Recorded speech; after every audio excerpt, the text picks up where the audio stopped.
Can you see yourself on the phone, the video? I can't. Hold on. Let me see. Let me see. You just Hold got to up. touch the bottom, the right, left, bottom, Jack. All There There you you right, there go. we go. go. There There you you go. go. But hold on, how I'm gonna get it Welcome, to Jack. oh shit, I gotta get it this hold on. I gotta get it to be a little better than that. Because the angle ain't right. Hold on, let me see where I can prop it up at. You know what? Got my turntable right here, my baby. Drop it on my turntable. Hold up. I don't know what happened to my throat, y'all. Shit. I ain't got no latency, do I? Do I got latency still? Or can y'all still hear me clean? We hear you. It's Oh, clean. Okay, yeah, because clean. I was getting some latency, man, on the echo tip. So let me see if I can prop this phone up for real. He the owner of Mission Game, Kiki. Yeah, that's what's up. That's what's up. It's the We Mission was Game talking owner right earlier. No, no, we gonna I'm gonna turn this over, man. I'm just gonna be a brand ambassador from now on, dude. I'm about to slang this Michigan clothing line, bro. We gonna go a different route, man. We're gonna get a couple dollars from a few niggas. You feel me? already. Hey, so Oh, yeah. damn, I'm trying to see how I can do this. Hold up. There you go. I sure got the Mission Game 10 podcast with the motherfucking athletes on that whole coming. I ain't mad at it. You gotta do it all. We got a great producer at Kiki right there, Jack. Yeah, I chopped it up with her earlier. She Yeah. putting y'all together, man. I definitely see. I definitely like the atmosphere. Shit, you got the What's up, zoo. Mac? Mish, what up, my baby? What's What's You up, see happening? bro? that? You see that shirt, Jack? Trying to get Huh? myself together. You trying to get situated, baby? Yeah. See that, Jack? I can't see. Hold on. Let me see. I'm at the bottom. What about the Okay. headphones? Go to the headphones, Kiki. What to do? I Say it got again. okay, there we go. T-shirt, baby. Do something different today. Oh yeah, I'm yeah, from the yeah. zoo, baby. That means I can't see you. Huh? See, yeah, Dub. That look good, doubly. Oh, that looks Yeah, tight, fam. man. That look good. Damn, See I the can't jackets we got over there at the top left? We got jackets coming. See the Oh, jackets okay. up there? Oh, that's what that is over there. Yeah, that's the that's the Donald Duck on the back. You see what it said at the back? I just look like this. Yeah. Straight up, Mish. What up, fam? Was crackling my baby. You, man. Yeah. Thank you for being here. Man, That boy it's don't all mean good, bro. that boy is the legacy of the zoo, baby. I ain't gonna claim all that, but you know, I'll take a small piece of it. You feel me? That's all you need. Give me that corner right there at the bottom part of the mid. Yeah, I'll take a small piece. You know what I mean? All I'll take a right. small piece. I'm trying to see. Hold on. Give Yeah, me we 1 all second. here, Let me see man. if I can Thank prop you. this phone up better. Hold on 1 second. I want to see if I can get it up. Hold up. No worries. Okay, guys. So we'll do the intro and then we'll do the zap in and then that's when y'all start. Okay. Whenever y'all ready though. Y'all get one. I get 2 minutes. Two minutes. Kiki just Yeah, let stepped me get out. some. Let me Yeah, get some. no worries, no worries, no worries. Whenever y'all ready. Thank you, baby. Mm-hmm. My miss, you look good, baby. Oh, You look thank like you, $1 million. Thank you, Yeah. man. Motherfuckers is hating because you looking like $1 million, baby. We got Kellogg as a sponsor, nigga.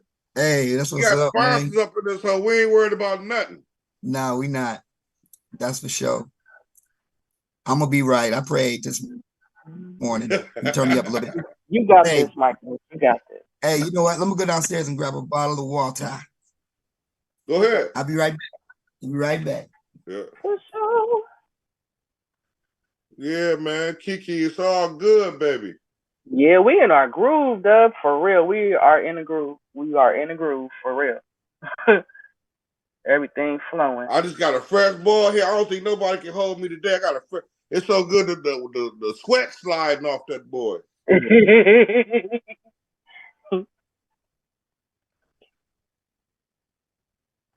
Got my Lokes on.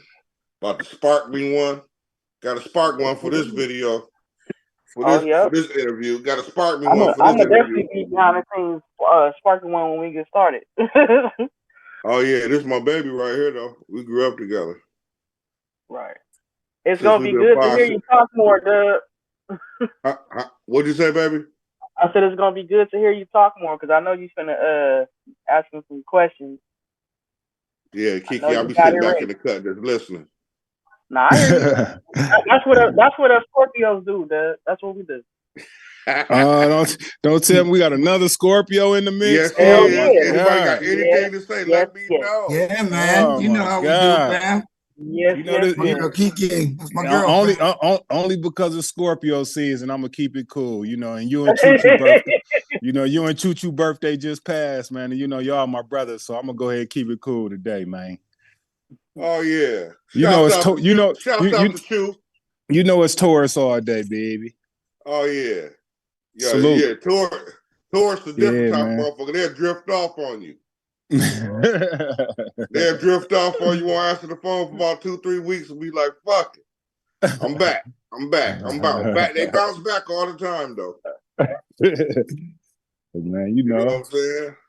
That be that mental trauma, Doug. You know, we all got it on us, bro. Hey, you had to help help me put that on your boy.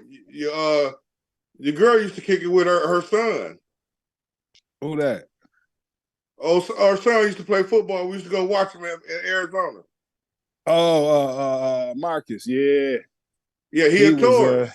He definitely a Taurus. Birthday a couple days after mine, and he So listen, you put me on game because I was down there about to snap on that little young nigga. This nigga I had him hooked up, had everything hooked up for him and everything. This nigga went and didn't train and thought he was gonna go run a 4.4. Nigga ran a 4.6 at cornerback. You done fucked the whole thing. Though, Mac, how you been, fam? Dub?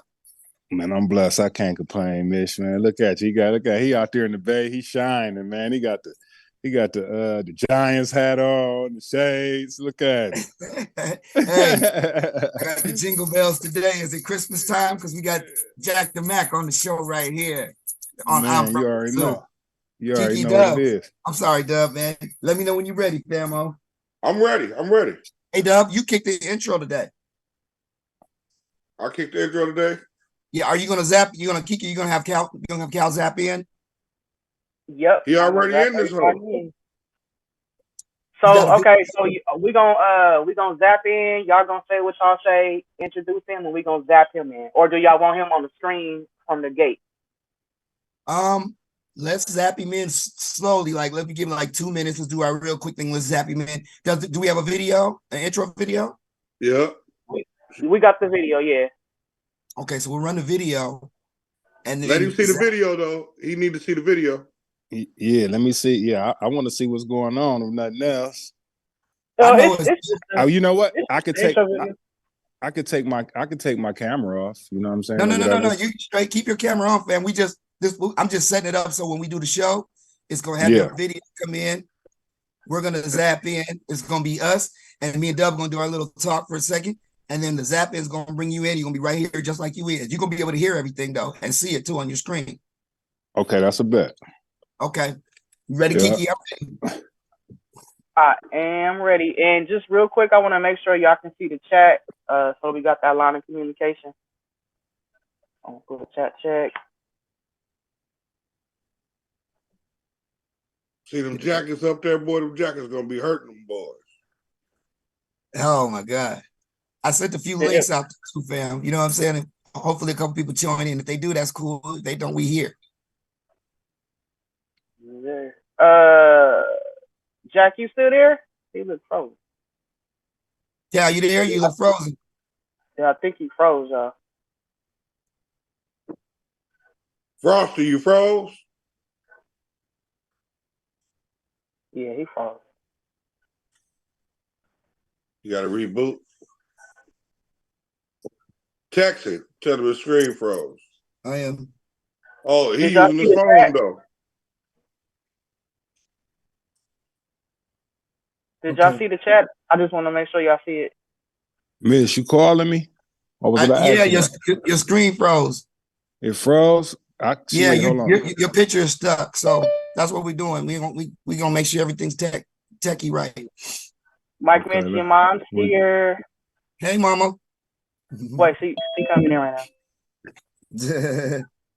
Mom Dukes, you got Mom Dukes in the building. Oh, Mom Dukes, Mom Dukes don't miss no show. Now I gotta watch my language, man. Now I gotta keep it cool, man. I keep it cool, man. Do you think no, sir. Welcome, Mom. No, sir. Hello, we're gonna keep it just cool. do your thing. Hey, Mom, how you doing? I'm good. How are you? I haven't seen you forever. I know. I'm so blessed. I can't complain. I woke up this morning and I'm getting to it like everybody else. I'm just trying to keep it in the road. Amen, man. Looking good. Man, thank you, brother. Who else you want to get? I sent to a couple of people like Dave. I sent Choo and Mark. Oh, did you talk to Mark? Oh, you got Needles too? I'm trying to get Needles in here.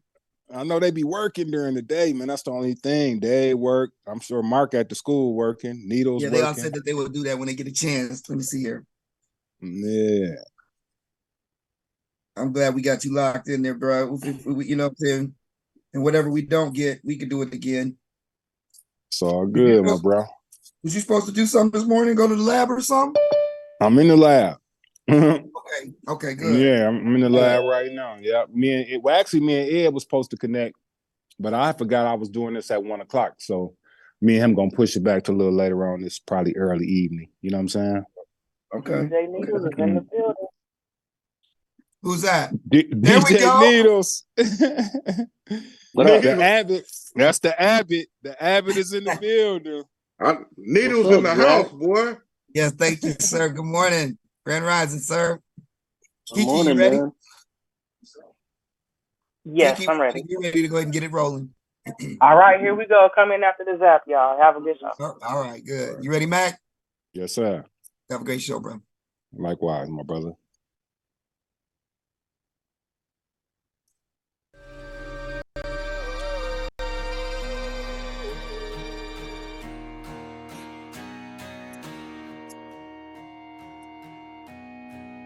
Yes, sir. You know what time it is.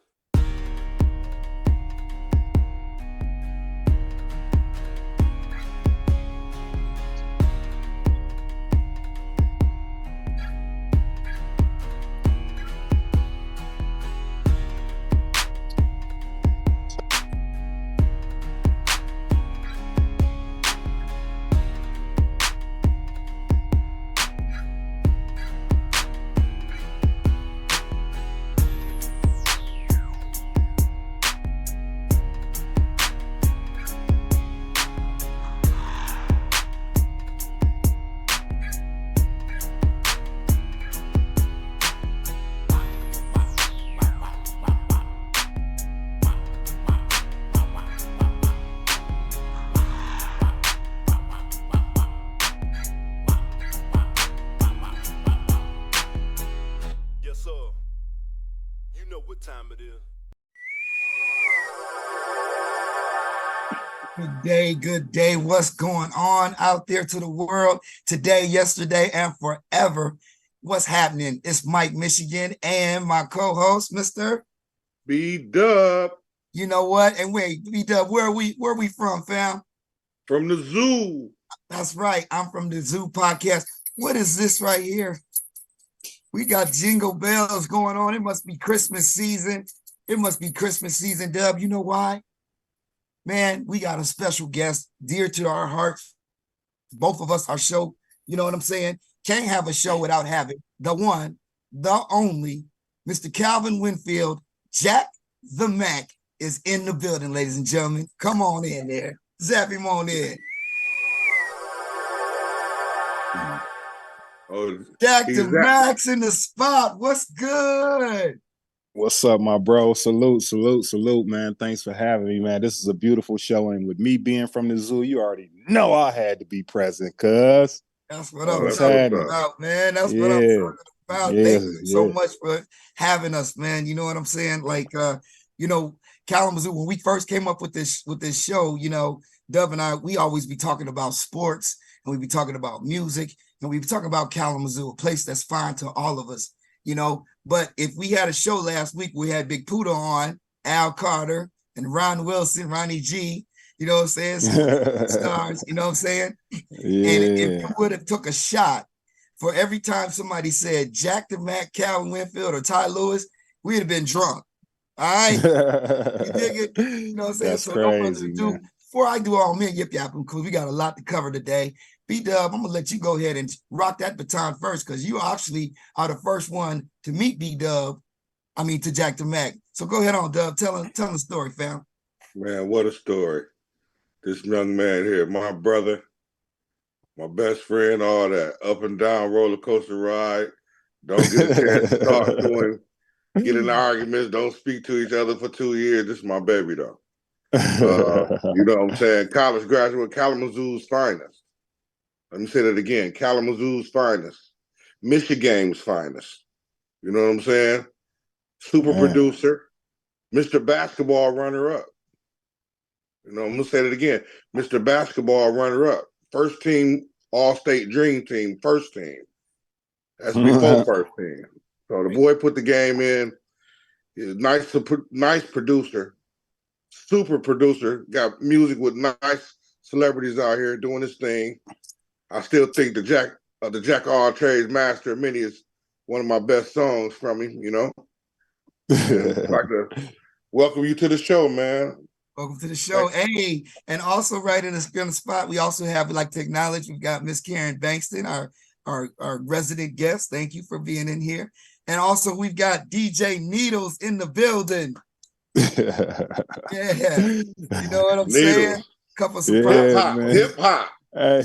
Man, you bringing the legends in. You bringing the legends in on me, Miss. I love it, bro. I love it. Come on, man. He got to do what he got to do for you, fam. You know what? I'm gonna take it back to the beginning, because Cal and I, we go back almost 40 years. And I'm talking about, we started playing basketball together, YBL. I know Dub goes back further, but I'm gonna go ahead and start this to the beginning. Jak Da Mak, where are you from? Where are you from? Where were you born? And where were you born? How did you get to Kalamazoo? And how did you get your start in music, and who influenced you? Man, first off, I'm from Cobb Street all day, North Side all day. I represent that everywhere I go. You know, I've been blessed to be able to move around the country and meet talented people and influential legend people like DJ Needles, you know what I mean? Because I met him in Arizona. So being from Kalamazoo and having to stand on your ground everywhere you go, man, because, you know, the only thing they really be knowing about Kalamazoo is that at some point they seen Elvis there, or they know Derek Jeter, or they know TJ Duckett, or they know Greg Jennings. You know, they know all the superstars, and it's good, man. So right.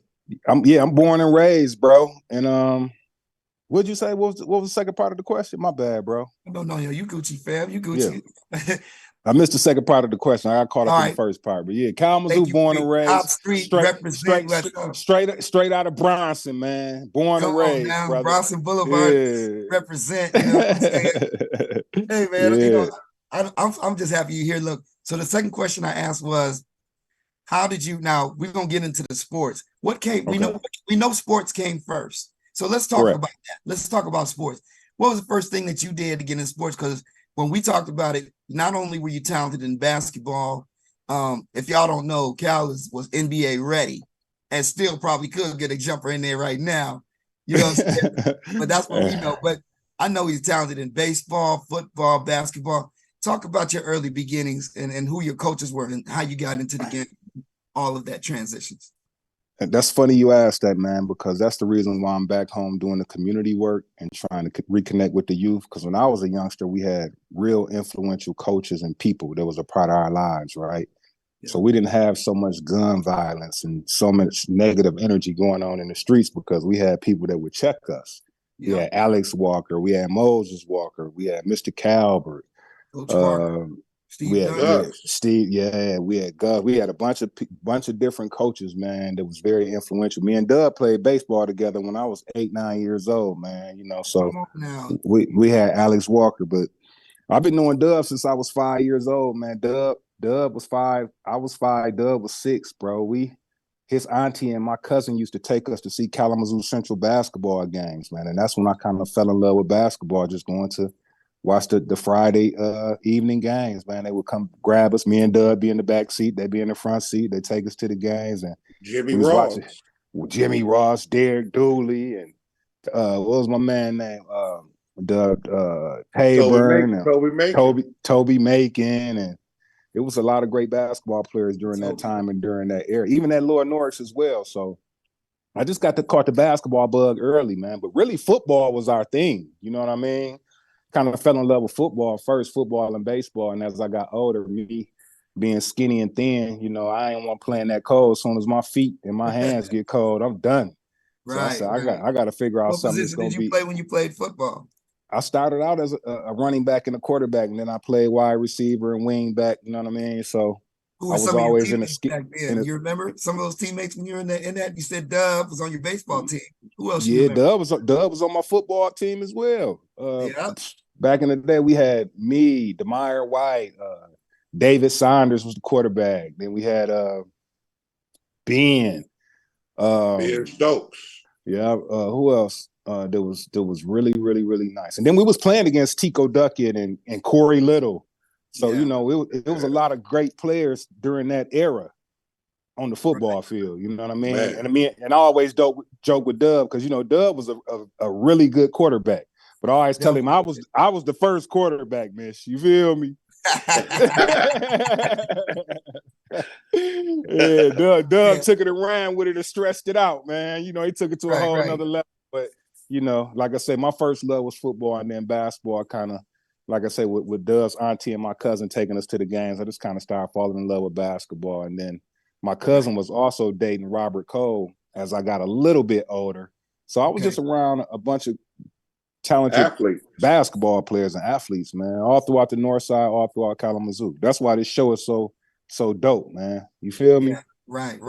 Thanks, man. Hey, man. So so also, Cal, you're talking about football, you're talking about baseball, and I know that you and Dub grew up together. What is your affiliation with Lacrone Park?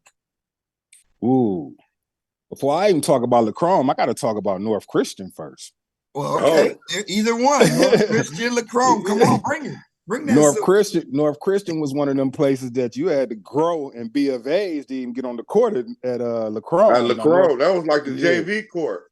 For those out there that don't know in the world, Kalamazoo, we're talking about the north side of Kalamazoo, where there's a small block. It's only a small percentage of the city, but we're particularly talking about one park that had a basketball court and another school, which was a Christian school, that had a pseudo court in the back type, invite only, be that guy type of court. Right. Yeah, it was definitely neighborhood oriented because everybody from our blocks on that side of the north side, we kind of started at North Christian and then we kind of graduated to Lacrone. Lacrone is where the big boys was at. You know what I mean? But not to say it wasn't no big boys at North Christian, because it most definitely was, because that's when I seen Tink Troxler and Mike Wilson and who else used to be over there? Junior White. Eco Dunning, you know what I mean? So it was a lot of talent over there at North Christian as well. And we kind of graduated to Lacrone as we got a little bit older. Why do you think Kalamazoo was so good in sports for all of us and for children? Why do you think it was so hard for us at that early ages, you know, before the crack era, I'm talking? Why do you think all the kids was going so hard, in your opinion, at that time? Because we had those positive influences that really took time out and cared about us as people, as human beings. You know, they was putting the time and the effort into us as children, and they were molding us, turning us so at some point we could be men like we are today. You know what I mean? So absolutely, that's why I'm here, because I want to recreate that, because I think a lot of that is kind of like a lost art at this point. You know, so it's a disconnect, and I don't know where the disconnect comes from, but I'm gonna ease some of that tension and some of that pain. So I'm at the crib, man. We're gonna make it work, bro. We're gonna get back in. I'm glad some of this mentorship. I'm glad that you're back home and you guys are working all together with the programs. And I see you and Ed Jen doing good things in the community. No doubt, man. No doubt. Matter of fact, I got an Ed Jen cup with me right now, man. RNRO, you feel me? That's my little bro for life, man. We actually got the Blocks Club building leadership, organizing communities for keys to succeed. which is a really dope program, man. You know, we mentor kids. We do a lot of programming. We do programming. We mentor. Is that every events. Is that every week, or is that a monthly thing, or it's an everyday thing that you're doing? Yeah, it's yearly, you know. So we actually have another grant situation coming up soon, and everything is looking pretty positive. So we might be on for the next 2 years. So that's the blessing in that. So well, absolutely wonderful, man. Yeah. So shout out to my little brother Ed Jen for kind of he already had the ball rolling when I came home. So I just kind of fell into the mix, man. So it wasn't hard for me to fall into the mix. On the respect. Grinding, absolutely. Hey, him and his wife, man. You know, shouts out to Patrice as well, man. For sure. AC and OJ. Shouts out to Patrice for running for the city and doing that and making changes into the city, absolutely. Already, the zoo absolutely needs excellent and positive leadership, and absolutely both of you all for doing that right there on that. All right, then what was you saying, Dub? No, I was just saying, man, we came a long way to this point now, you know. He always been a giver. I got that from him, kind of like, you know, the only reason why I wanted to be rich is to help other people. That's it. I don't even care about the money part. It's about the helping the people part that I want to do. Absolutely. We had that conversation, Doug. Remember we had that talk, and we agreed on that. Like, bro, if we ever get rich, what we gonna do is help other people, man. So that's what it's about. And I commend you for being so influential in a lot of these kids' lives that went on to be great football players, Doug. You know, pros. So you know what I mean. I want to congratulate you on that as well, for sure. Thank you, bro. Hey, I know we're gonna go back, but before we got DJ Needles in the spot, man. Let me get DJ Needles in here. We're gonna go fast forward a little bit because now we're gonna go super fast forward because we hadn't even talked about YBL and 100 Minutes Club. We're gonna come back to that, but out of respect for DJ Needles, how you doing today, fam? Oh, I'm good, man. How you guys doing? Terrific, it's man. The Abbott. We got the legend. That boy, legend right there. The legend. Thank you for coming. How did you meet this young man on the screen right here? Oh, Jak Da Mak? Yes, sir. Oh man, that's a story, man. Come on, man. Come on. I didn't even know. Check it out. Look, I didn't even know Matt. I think we went to like this. It was me and Ross. We got invited to like I think they was doing some Greedy was doing, either was Greedy or it was Huey. D doing Huey, doing something down there with about ASU. I think it was about ASU. Doing a photo shoot or some kind of video thing for the music. Yeah. And like they had a little cipher afterwards or whatever. And I don't know, man. I just know we got to talking to Jak. And somehow I ended up picking him up in Chandler when he's staying in Chandler. That's how I remember. I was staying out in Phoenix and I just said, you know what? Him and Ross, I said, man, you know what? I'm gonna pick you up. He's like, he didn't have a ride. I'm gonna come get you. I took him to the spot. And the first day I met him, it was like connected. We've been hooked up ever since. Absolutely. True story, man. I told him he reminded me of my cousin. I got a cousin named Midnight. He's from Indiana. He's a Midwest nigga too. You know what I'm saying? Yeah. He's from Anderson, Indiana. Anderson, shouts out to Gina Davis. Yeah. And Jak Hoop and my cousin, they both the same dark niggas. Deep voice, you know, people gravitate toward them and shit, you know what I'm saying? And I told him, I said, man, it's funny. I said, man, you remind me of my cousin Jermaine, dude. They call him Midnight. I said, that nigga rap too, and he could hoop, be dunking on niggas and all that shit. He was like, for real? I'm like, yeah, man. I said, man, I said, bullshit, you not, nigga, you remind me of my folks, man. And it was like an instant connection right there, bro. Right. Oh, yeah. For real. Yeah, that's what's up, man. And I've been with him ever since, and I ain't never left him, man. Needles is that guy, bro. He came pick me up, bro, and ever since that day, we've been connected since that day. Wow, are you kidding me? Is the clock? Are we already at the first quarter? First quarter. God, this is going fast. We're gonna probably have triple overtime today, fam. Needles. I had the privilege to meet DJ Needles when I was out there living in Arizona for a little bit and hanging out with Cal and going to do some things Ladies and gentlemen, DJ Needles, incredible producer. Oh Tell my God. everybody why we got you on the line, man. Let everybody know what you on, Mr. DJ Needles, Mr. Sir. I'm on Instagram, you know. It's Kenny Quarter, just my regular name. Yeah. Quarter Kenny, Instagram, YouTube, Needleworks Music, Instagram, Right. Needleworks. Just type in Needleworks AZ and you'll see. You'll see. But yeah, yeah. See, man, y'all gotta understand, man. DJ Needles is real humble, man. Like, yes, for real. And he got like 1 million MCs. Everybody go to Needles, bro. We used to call it the Shark's Tank, bro. Oh yeah. Like, you would get bit over there. So, and everybody try and bite your throat off over there. They not playing over there. You know, Ross, shout out to Ross, man. That's my partner in rhyme, man. Yeah, and you know, Ross is Needles' main rapper, man. And Ross is so vicious, bro. And but it's about 30 of them. Yeah. That's what I'm telling you, bro. It's crazy. DJ Needles is the DJ premier of the West Coast. Period. Right? Period.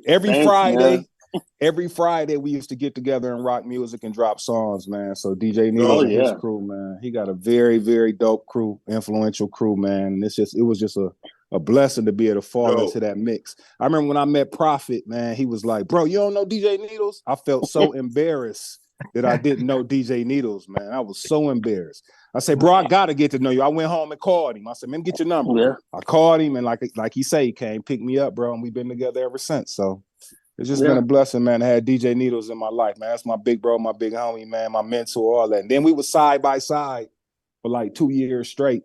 And we was able to do a bunch of music, and then we was at the compound together. That's a whole nother thing. We got a dope album together out of that. I agree. We got a record with me and you. We got a Michigan record. It's just been so much music, man. I can't wait till the world get to experience it.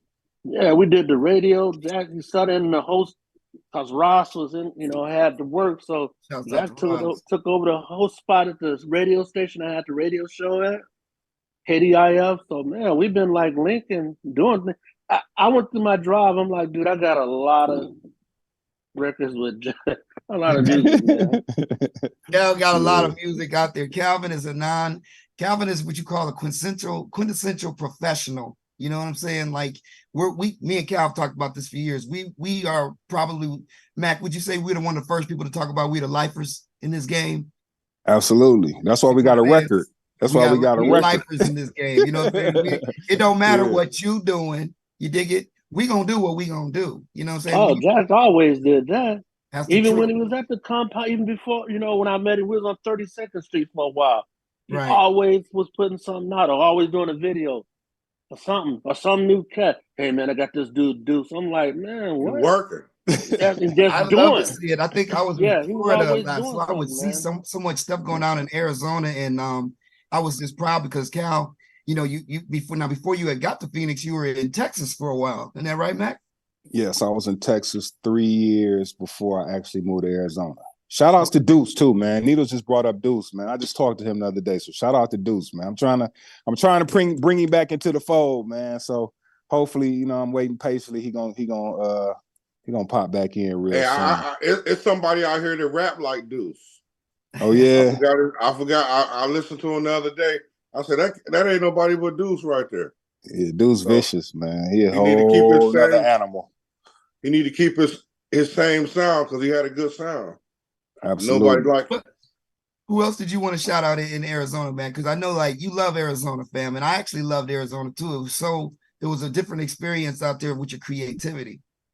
Because you went out there to school. Because I remember, you had left. I was bringing up Texas because you left Texas to go to Arizona, but to go to school, right? Yep, I actually went to. It's funny because Dub was out there with me then. As a matter of fact, Dub used to take me to school every day.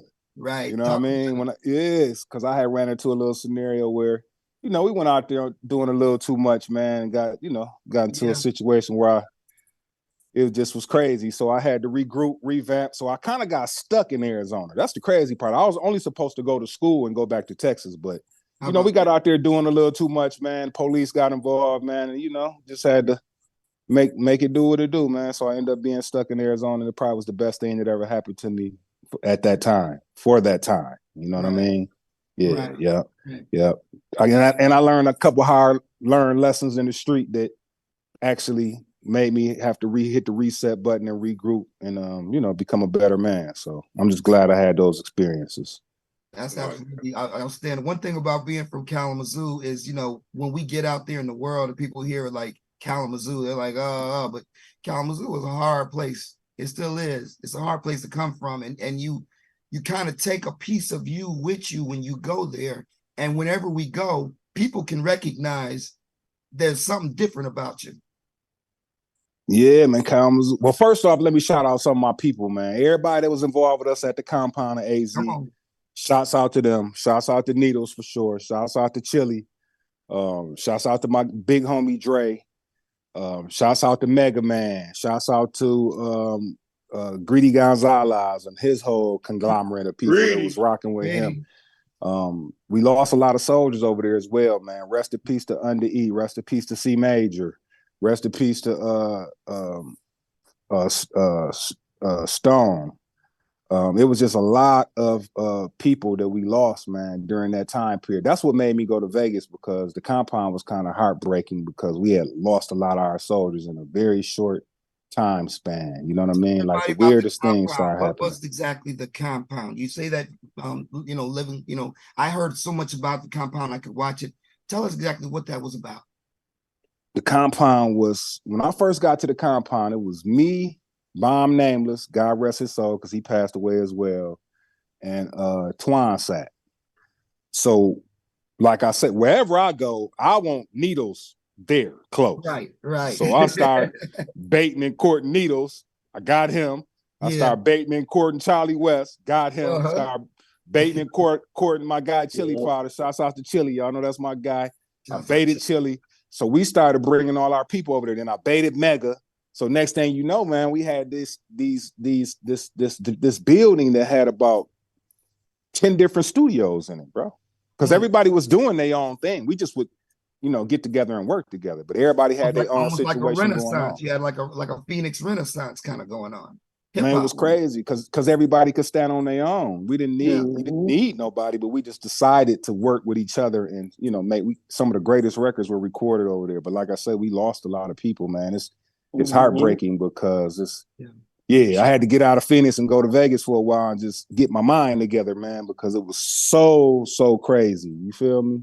Right. Yeah, but the compound was a whole nother experience, man. You might get beat up, you might get shot. You might ain't no telling what might happen to you at the compound if you wasn't solid. Now, if you was solid, then it's all good. Ain't nobody tripping on you. You know what I'm saying? Oh, compound was a challenge. Yeah, Dub was over there. Willie T was over there. Rest in peace to Pay the Boy. And man, it just, like I say, it was just crazy, man. A lot of my Phoenix history of rap music has been kind of sad, man. Because even with Trap, man, Trap was my guy too. So God rest his soul. You know what I mean? So it was just a lot of people that when I think back on those times, it's like, man, I'm glad I got a chance to cherish those moments and create records with talented people. Because like I said, a lot of them it's not here. Yeah, a lot of them just not here no more. And then when SIBO came around, everything blew up. You know what I'm saying? When Bo came around, I was blessed to record his album, the Animal album. I produced a couple records on there. And when Bo came around, it just exploded. Now we got Needles, we got Needles a legend, we got SIBO a legend. Like everybody on top of each other though. Well, let's go back, man. You got. Oh, I'm sorry. Go ahead. I'm saying. Hey, don't forget about Neek. Don't forget about Neek. Well, no, Neek ain't compound, but Neek is before the compound. See, Neek I'm just saying. That's that rock experience. You feel me? So so I met Rock. I was blessed to be able to meet iRock Daniels, man, and he's a genius, just like Needles. Like so, he's just a G. He do everything. You know what I mean? So I had that experience, and Rock turned me on to Sonny and well, actually Day Sonny turned me on to Rock. And then when I met Rock, I met Day, I met Neek, I met Lifted, who went on to produce for Kanye West. And I met Ocean and I met Pete Thorough. Like these are all top-notch MCs that had major record deals or could have had major record deals at one point and just turned them down. You know what I mean? So shouts out to the Fifth Coast. Shouts out to Fifth Coast, man. Straight up. Yeah. Straight up. Yeah, man. It seems like wherever you go, man, the music is, man, because we ain't even talked about our 30-year career together. it's a lot to talk about, man. But you know what? That's not not for us to go. We already know what we got going on. It's for us to learn all about you and your journey, and that's why we're here on I'm From the Zoo. Let me ask him this question. Right on, brother. You have a great company that you have for 30 years called Michigan. Let's go. I want you to take us back and tell me how you came up with the concept for the name, and how long you've been rocking the Michigan and been the CEO and pushing the apparel for your clothing line. Man, great question. Like I said before we came on live, I'm about to get some private investors, so Michigan is going to be kind of sold. I'm just going to be like the brand ambassador at this point. So I'm looking forward to that. So that won't be much of my responsibility, you know what I mean, on a day-to-day basis. So I can start focusing more on the mentoring and getting with the kids and doing more music and kind of educating them and taking this talent in Kalamazoo and trying to take it to different places and just, and educate people on the record industry and getting your publishing and making sure all your paperwork is straight and all of that. So, absolutely. But it just was like everywhere I went, playing basketball allowed me to be able to travel at a very young age. When I was 14 years old, I went to Stockholm, Sweden and played in a World Cup tournament. We took two teams over there, shouts out to Walhall and O'Neal. We took 2 teams over there and we won both tournaments, you know what I mean? So basketball allowed me to move around, and it just seemed like everywhere I went, basketball and music, but man, basketball kicked it off. But everywhere I went, somebody from Michigan was running something, man. Right. Everywhere I go, it's like people from Michigan is always running something. It's like, bro, niggas from Michigan got gang. Niggas from Michigan got gang. So I just put the 2 together, Michigan, you know what I mean? And so I created the name, and then I created the group, which Mike Mish is a part of, you know what I mean? So Mike Mish, King James, Bum Rush, Charlie Mittens, King 380, you know what I mean? But we also got like Mike Houdini, Mike Houdini, Chelsea Allen, Chuck, you know what I mean? You know, Shanice Steele, Emily Jameson, Shanice Steele, Miss Jazz. It's so many variables and so many layers to that. Wally Payne. That's not true. I mean? Can't leave him out. You know what I mean? Straight up, that's my brother, man. Michigan, Michigan and Thoroughbred was very close to us when we first started on that. I remember that's the distant cousins. That's what we call ourselves. That's the distant cousins. Yeah. Where was I at? Cal called me up. He was in Detroit. He's like, Mish, I'm gonna do this, man. I need you, fam. I'm finna do this. What's up? I'm like, I'm with it. You know how it is.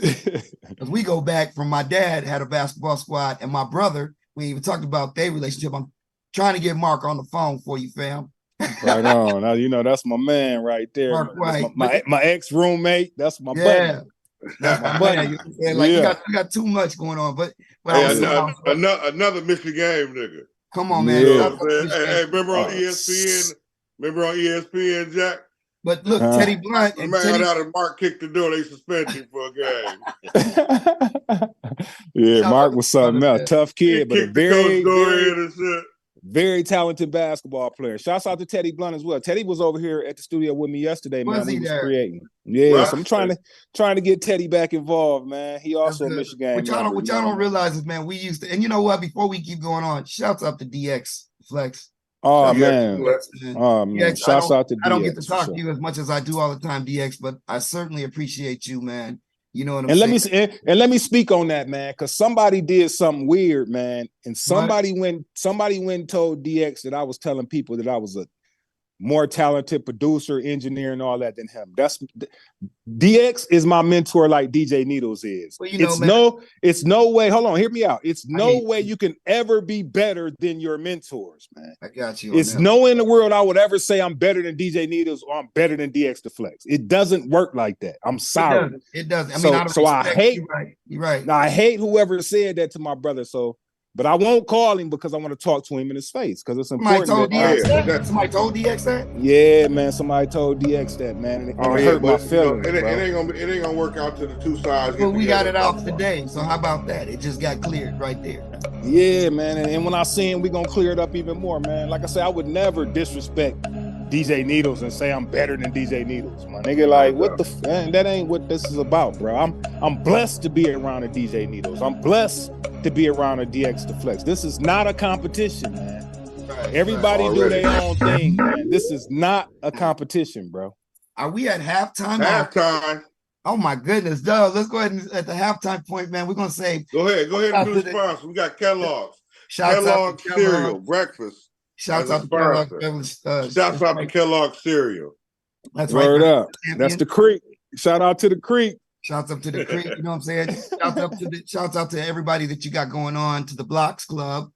All right. Yeah, man. Management. We also one of the biggest shouts out. We here on the Come Through Network. Definitely. And this is the show, the podcast. I'm from the Zoo. This is our 7th episode. 7. Can you believe that? You got magic number 7, Mac. That's what's up. Give me the God number, homie. Come on, fam. We got you right there. Give me the God number. I love it, bro. Come on, man. The God number. All right, man. I gotta cut out. You gotta cut out, Needles? Yeah. Man, thanks for coming, bro. Salute I appreciate you Needles. coming, man. Hey, DJ Needles, thank you, brother. The Abbott, you, man. Yeah, Jack, holler at me, Jack. Holler at me. I talked to Big Ahmed, you know what I'm saying? He was asking me about you know what I'm saying? Man, shout out to Big Head, man. I met so many incredible people from DJ Needles, man. Big Head is another guy, man, that's been influential in my whole producer career. Like him and Needles, he's another one of my mentors, man. These guys are so genius with music. You feel me? Yes, so it's just like I said, it's just a blessing to be a part of it, man. So shouts out to Big Head, man, my guy Big Ahmed, man. And Needles, I love you, bro. Love you too, thanks for coming on the show, man. And when I get to I appreciate you guys having me, man. For last minute, you come on back, Needles. Oh, for sure. You just made it. You just made it so much official. And you know what? Can we just do this invite? Can we have you on the show sometime in the future to talk to you? That would be absolutely wonderful, man. Yes, and we'll just have okay.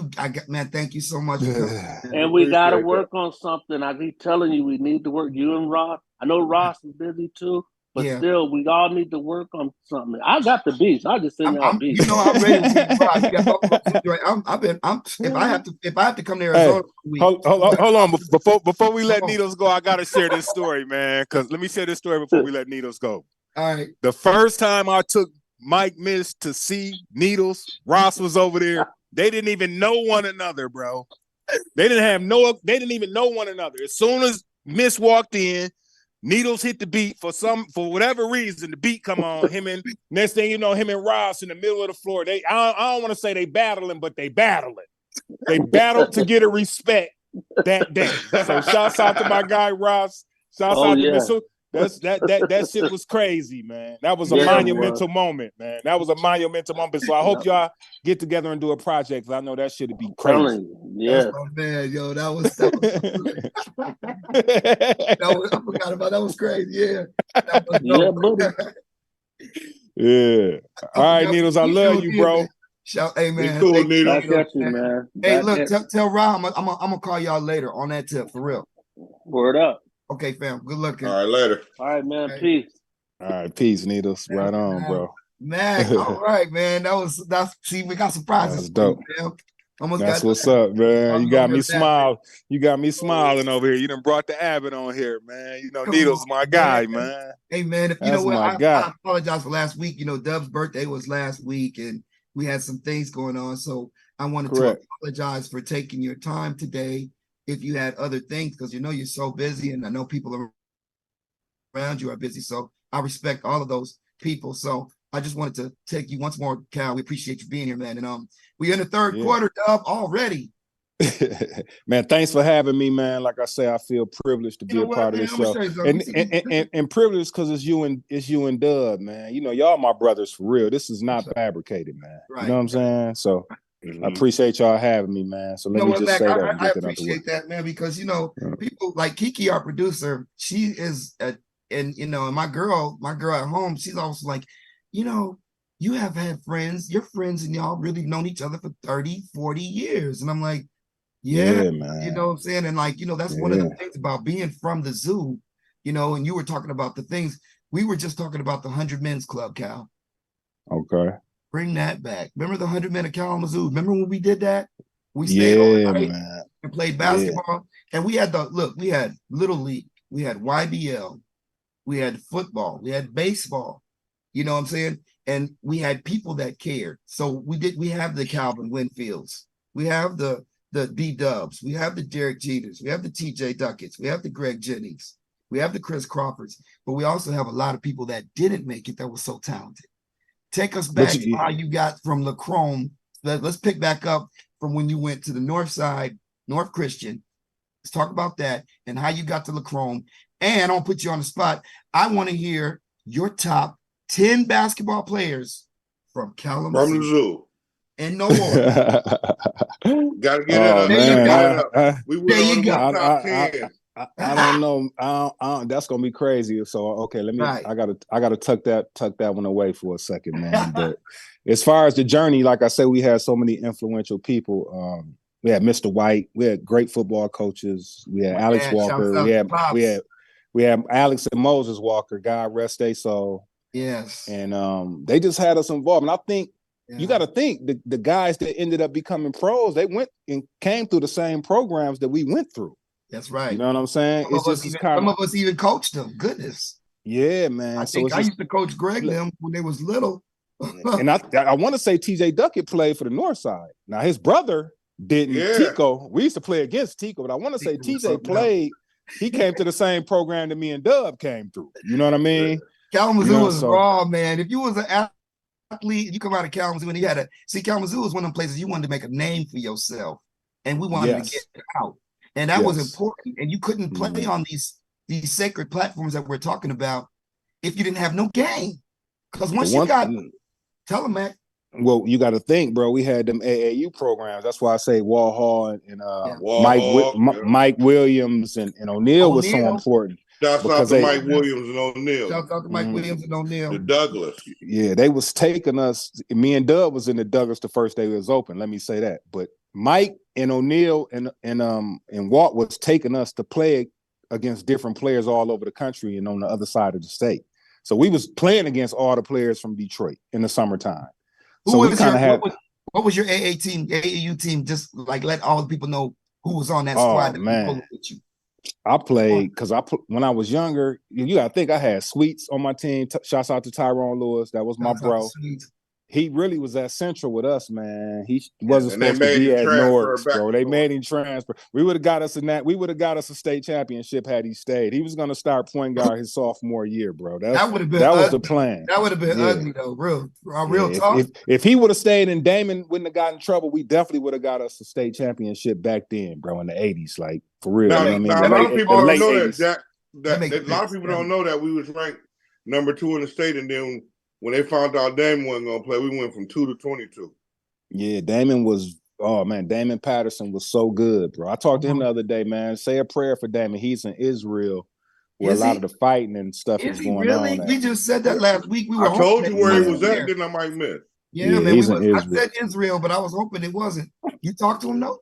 Yes, I spoke with him. Well, we spoke through Messenger on Facebook, so that was a blessing, man. Him and his family is doing well. Yeah. He's staying out the way. He's safe. He said the best thing to do is just kind of stay in the house. It's kind of like COVID all over again for him. Can't really be in the street right now because they blowing things up in the street. You know what I mean? So, we got Damon over there right now, man. Wow. Had we played with me, Tyrone, Damon, Danny, Fenoris, and man, just think if Kalamazoo had one high school. Let's say that. We just talked about that last week. We sure did. Come on now. You know what I mean? Because everybody that I played against, we played together in the summertime. Who would have been your starting 5? Good God.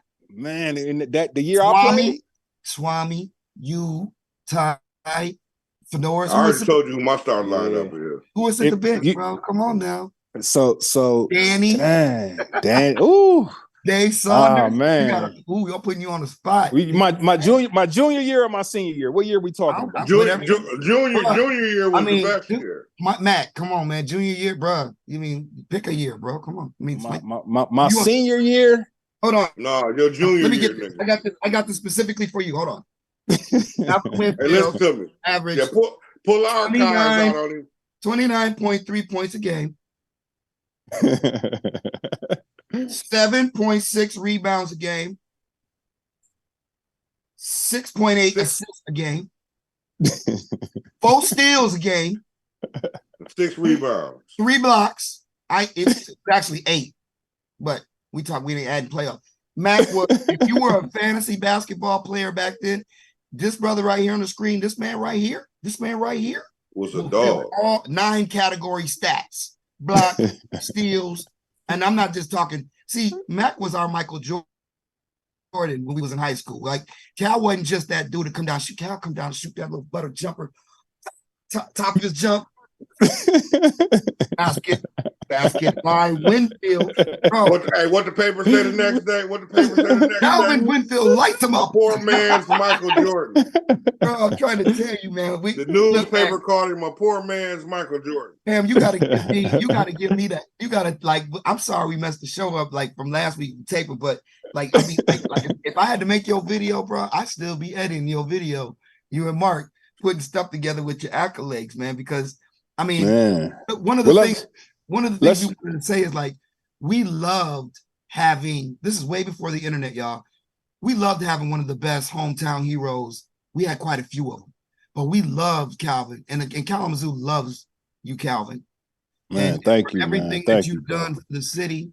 You put on for our city, bro. You put on for the city. Somebody gonna say when you put on for the city. You put on for the city. What's your top 5? Oh, boy, music. One of them.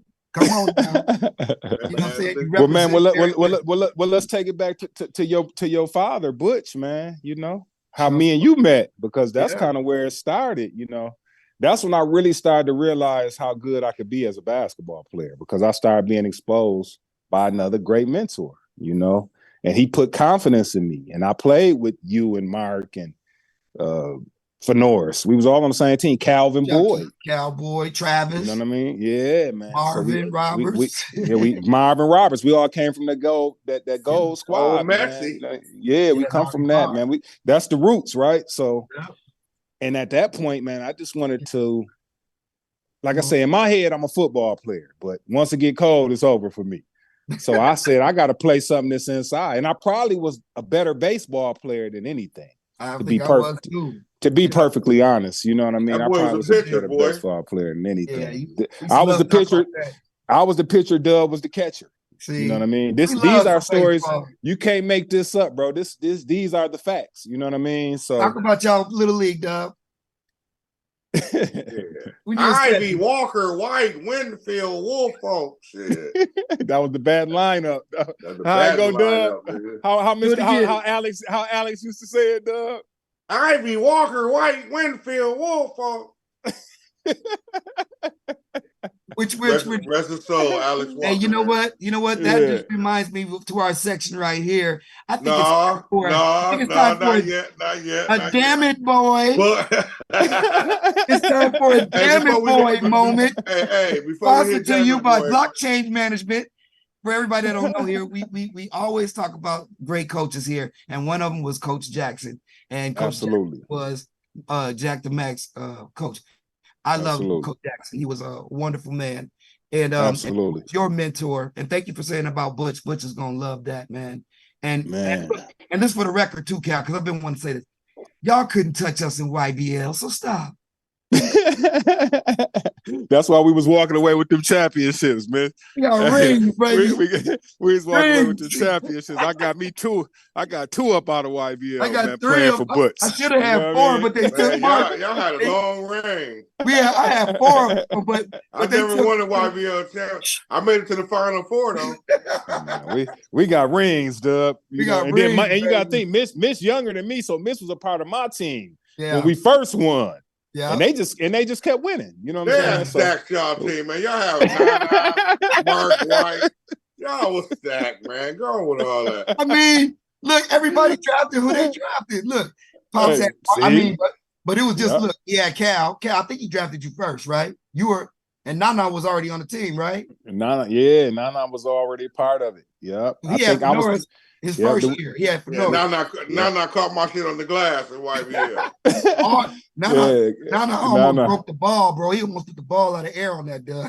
Yeah, Nana was rough, man. Nana was a great football player too. Nana was a rough kid. He should have been. He was rough on the basketball court. He should have been a football player. Norris was probably man, he like, throw darts though. Well, how tall is Norris? Norris like 6'7" and 6'7". I mean, 6'7", 250. 6'7", 250. He was like Karl Malone, man. Come on, man. He was like the mailman. And we 14, 15. We wasn't even we was 12, 13, 14. Yeah, he was advanced. Him, Tom Anderson, and Ed Patterson, bro. My brother Ed. Dude. They was advanced, man. When we was young, like they was big kids. And then me and Dirty Red, me Dirty Red Dave was fell into the mix, you know what I mean? But they're my brothers for life, me, Dirty, and Dave. You already know that, man. So hey, how y'all win that freshman game when y'all was down 30 at halftime, the Niles?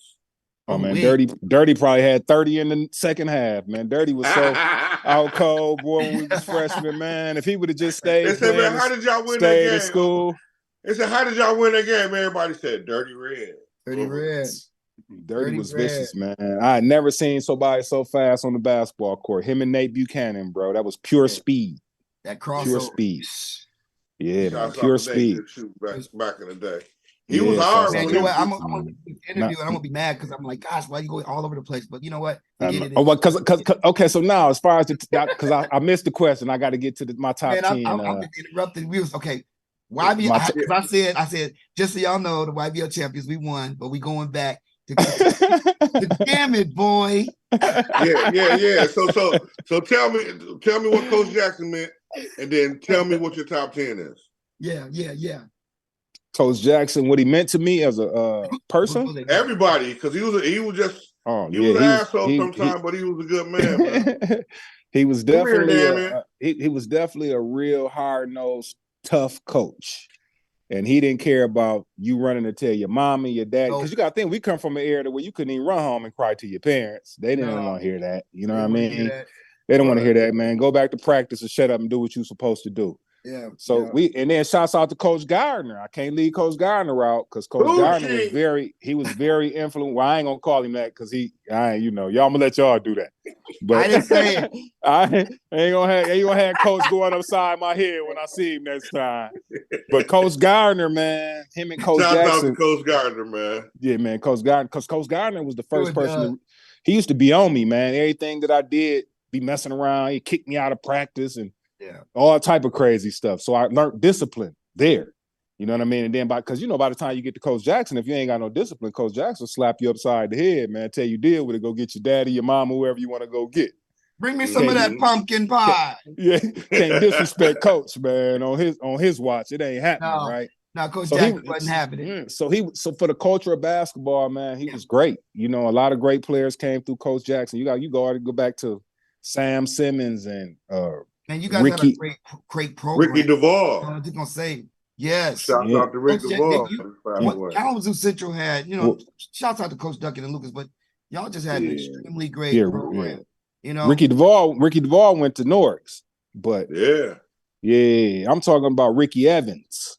Oh, Rick Evans was a dog too. Yeah, Rick Evans. You got Sam Simmons, Rick Evans, and Coach had the Boyds. Coach had great players back then. The Dunnings.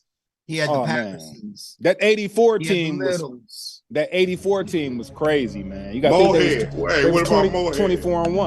24-1. Don't tell me we go into the fourth quarter. You know what, Cal? That's when I remember when Butch used to take me and Mark. Remember those games at Western Michigan, Reed Field? Yes. The regionals. Yes, and he wear the pinstripe and the maroon joints. Yes. I was like right on the court.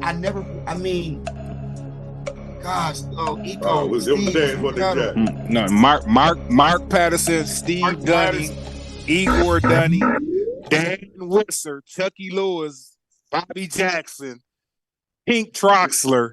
They was loaded with that 84 team. It was 24-1. And if you got to think, if Igor don't get hurt, they may win the championship then, bro. Right. Yeah, Gore broke. Yeah. Gore broke. What? Gore broke his ankle.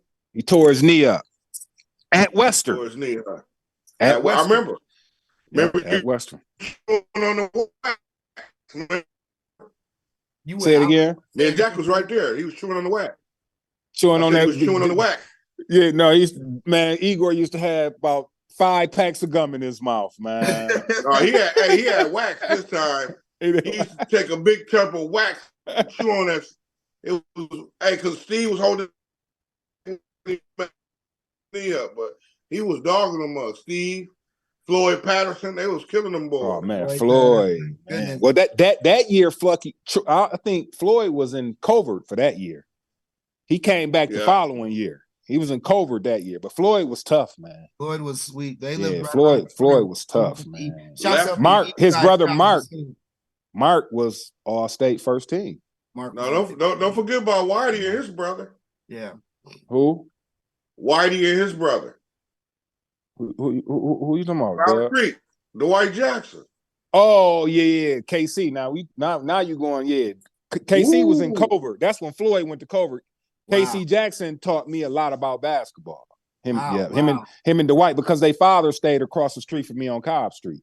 So they would come hang out when, with their father and spend time with their father. I didn't know that you and Dwight was that close. Y'all would at it on the court, though. Go at it. But we was buddies. We was buddies outside of the court, me and Dwight, like me and Mark, man. Yeah, I love Mark, man. You know what? One thing about the basketball community and the Big 8 at that time, like Benton Harbor, Battle Creek, Kalamazoo Central, Kalamazoo, Illinois, we had a lot of tight friendships off the court.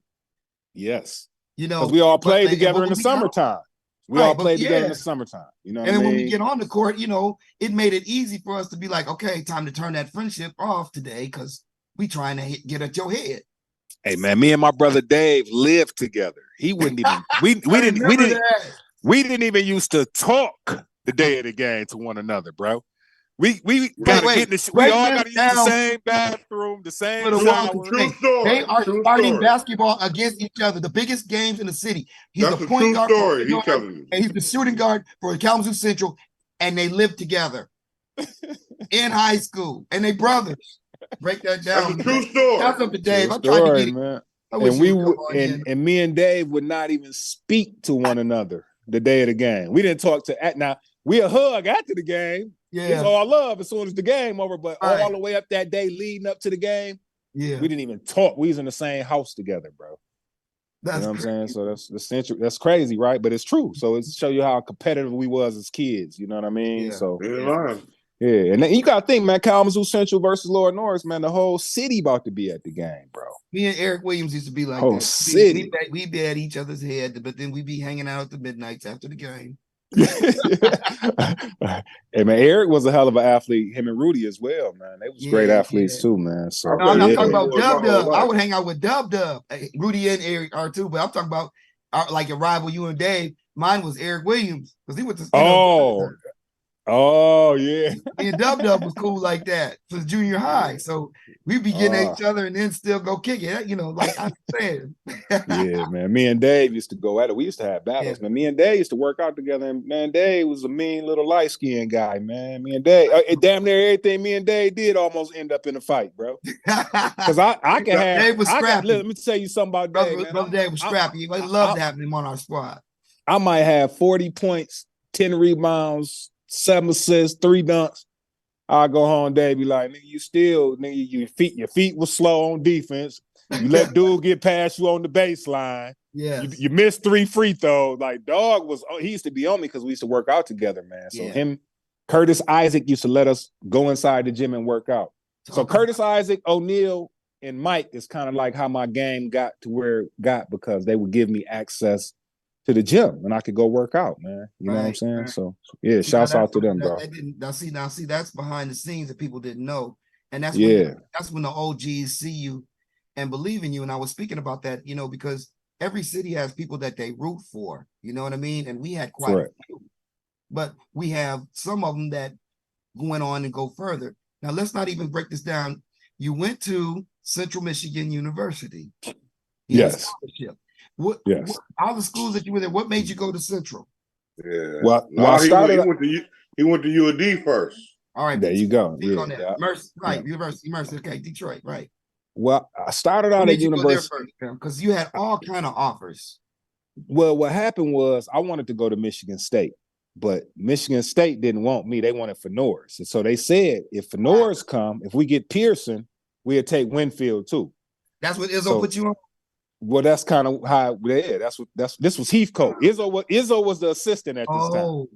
Right. I bet he Judd did that to you. Ooh. Yeah, Judd wasn't a fan of me. Izzo was a fan of mine because Izzo was following our AAU team, but he hadn't convinced Judd yet. Okay. So, but they really wanted Fenors. Wow, so they said, okay, if Pearson come, then we'll take Winfield too in the package deal. So once I couldn't sign with State, I was like, you know what? I want to sign early because I really wanted to focus on my senior year of high school and kind of. You did. You signed early and had a hell of a year. That's right. Because I knew, I had already knew what I was about to bring to the table because I had been working out and so hard on my game, and we had been playing AAU and we had been traveling the country. And like Dub say, they was saying I was a poor man's Michael Jordan, man. I had been going to basketball camps. How much you average in high school your senior year? Yeah, you was raw, bro. Yeah, Miss just told you the stats. 29.9. Yeah, Miss just told you. Yeah, come on, man. But it's deeper than just that because your field goal percentage is like 75%. Your free throw percentage, you could have worked on a little bit, but you know, absolutely, I struggled. We all could have. But funny thing, he missed the front end of before we go on about Dave Saunders used to do that to all of us because he was our coach on the floor. So big shouts out to Dave. You know, on that. Dave shouts out to young Dave. Yeah, Dave was a man when we was kids, man. Dave was a real mature person. Yes, I learned everything from Dave. Right, straight up. I learned everything. How to hang out with women, how to talk to women, how to be around women, how to be in their presence. Like, I learned everything from Dave. Are we gonna go there on this episode? Look, I had my first drink with Dave. All right, look. Just ladies and gentlemen, this y'all ain't gonna know nothing, but we gonna know something. Deb, watch this. Hey, Cal. I got one question for you. Is pimping easy?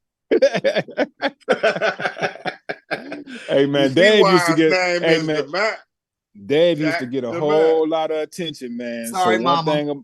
One thing. Well, I know, but see, Mom's on here. I got to be respectful. But Dave is the reason why I know how to do damn near everything I know how to do, bro. I'm not gonna lie, man. You giving it up to Smooth Dave, baby. Yeah, Dave is that guy. Dave was mature, man. Dave had grown women liking him, man, when we was kids, bro. Come on now. He was very advanced and very mature, man. Light skin was in. You know what? That and a pretty boy. And a pretty boy. Is a hell of a compliment coming from Jack. Remember he had the Jack. Get it back like Aaron Bowden had the Shag. We're gonna go somewhere we don't need to be going, y'all. We're tripping. But we gotta cover it all because we got the one and the only Jak Da Mak. Calvin Winfield's in the building right here. I'm from the zoo. Salute. Hey man, we are in the fourth quarter right now. Do you got some overtime? Because fam, we sure got overtime. We gotta have go one overtime. Yeah, I'm with y'all, bro. I'm here. Okay. One man. Okay, I got the next question. Bro. So when you transfer, tell me why you transferred from the U of D. Wait. Why did you go to the U of D? I'm sorry, Dub. Okay, so let me. You gonna tell us that? Okay, well, I went to U of D because, like I said, I was the only. Well, first off, let me say this: they kind of tricked me, dog. They did because Paris Hick. Because I had been going to my visits in Paris. I don't know if y'all know who Paris Hickman. I remember Paris Hickman. He was third runner up to you. He tied with you for third runner up. There you go. So me and him tied for third runner up and missed the basketball that year. But me and Pig, like the summer before, we all playing against each other. Like I say, the AAU teams was taking us over to Detroit.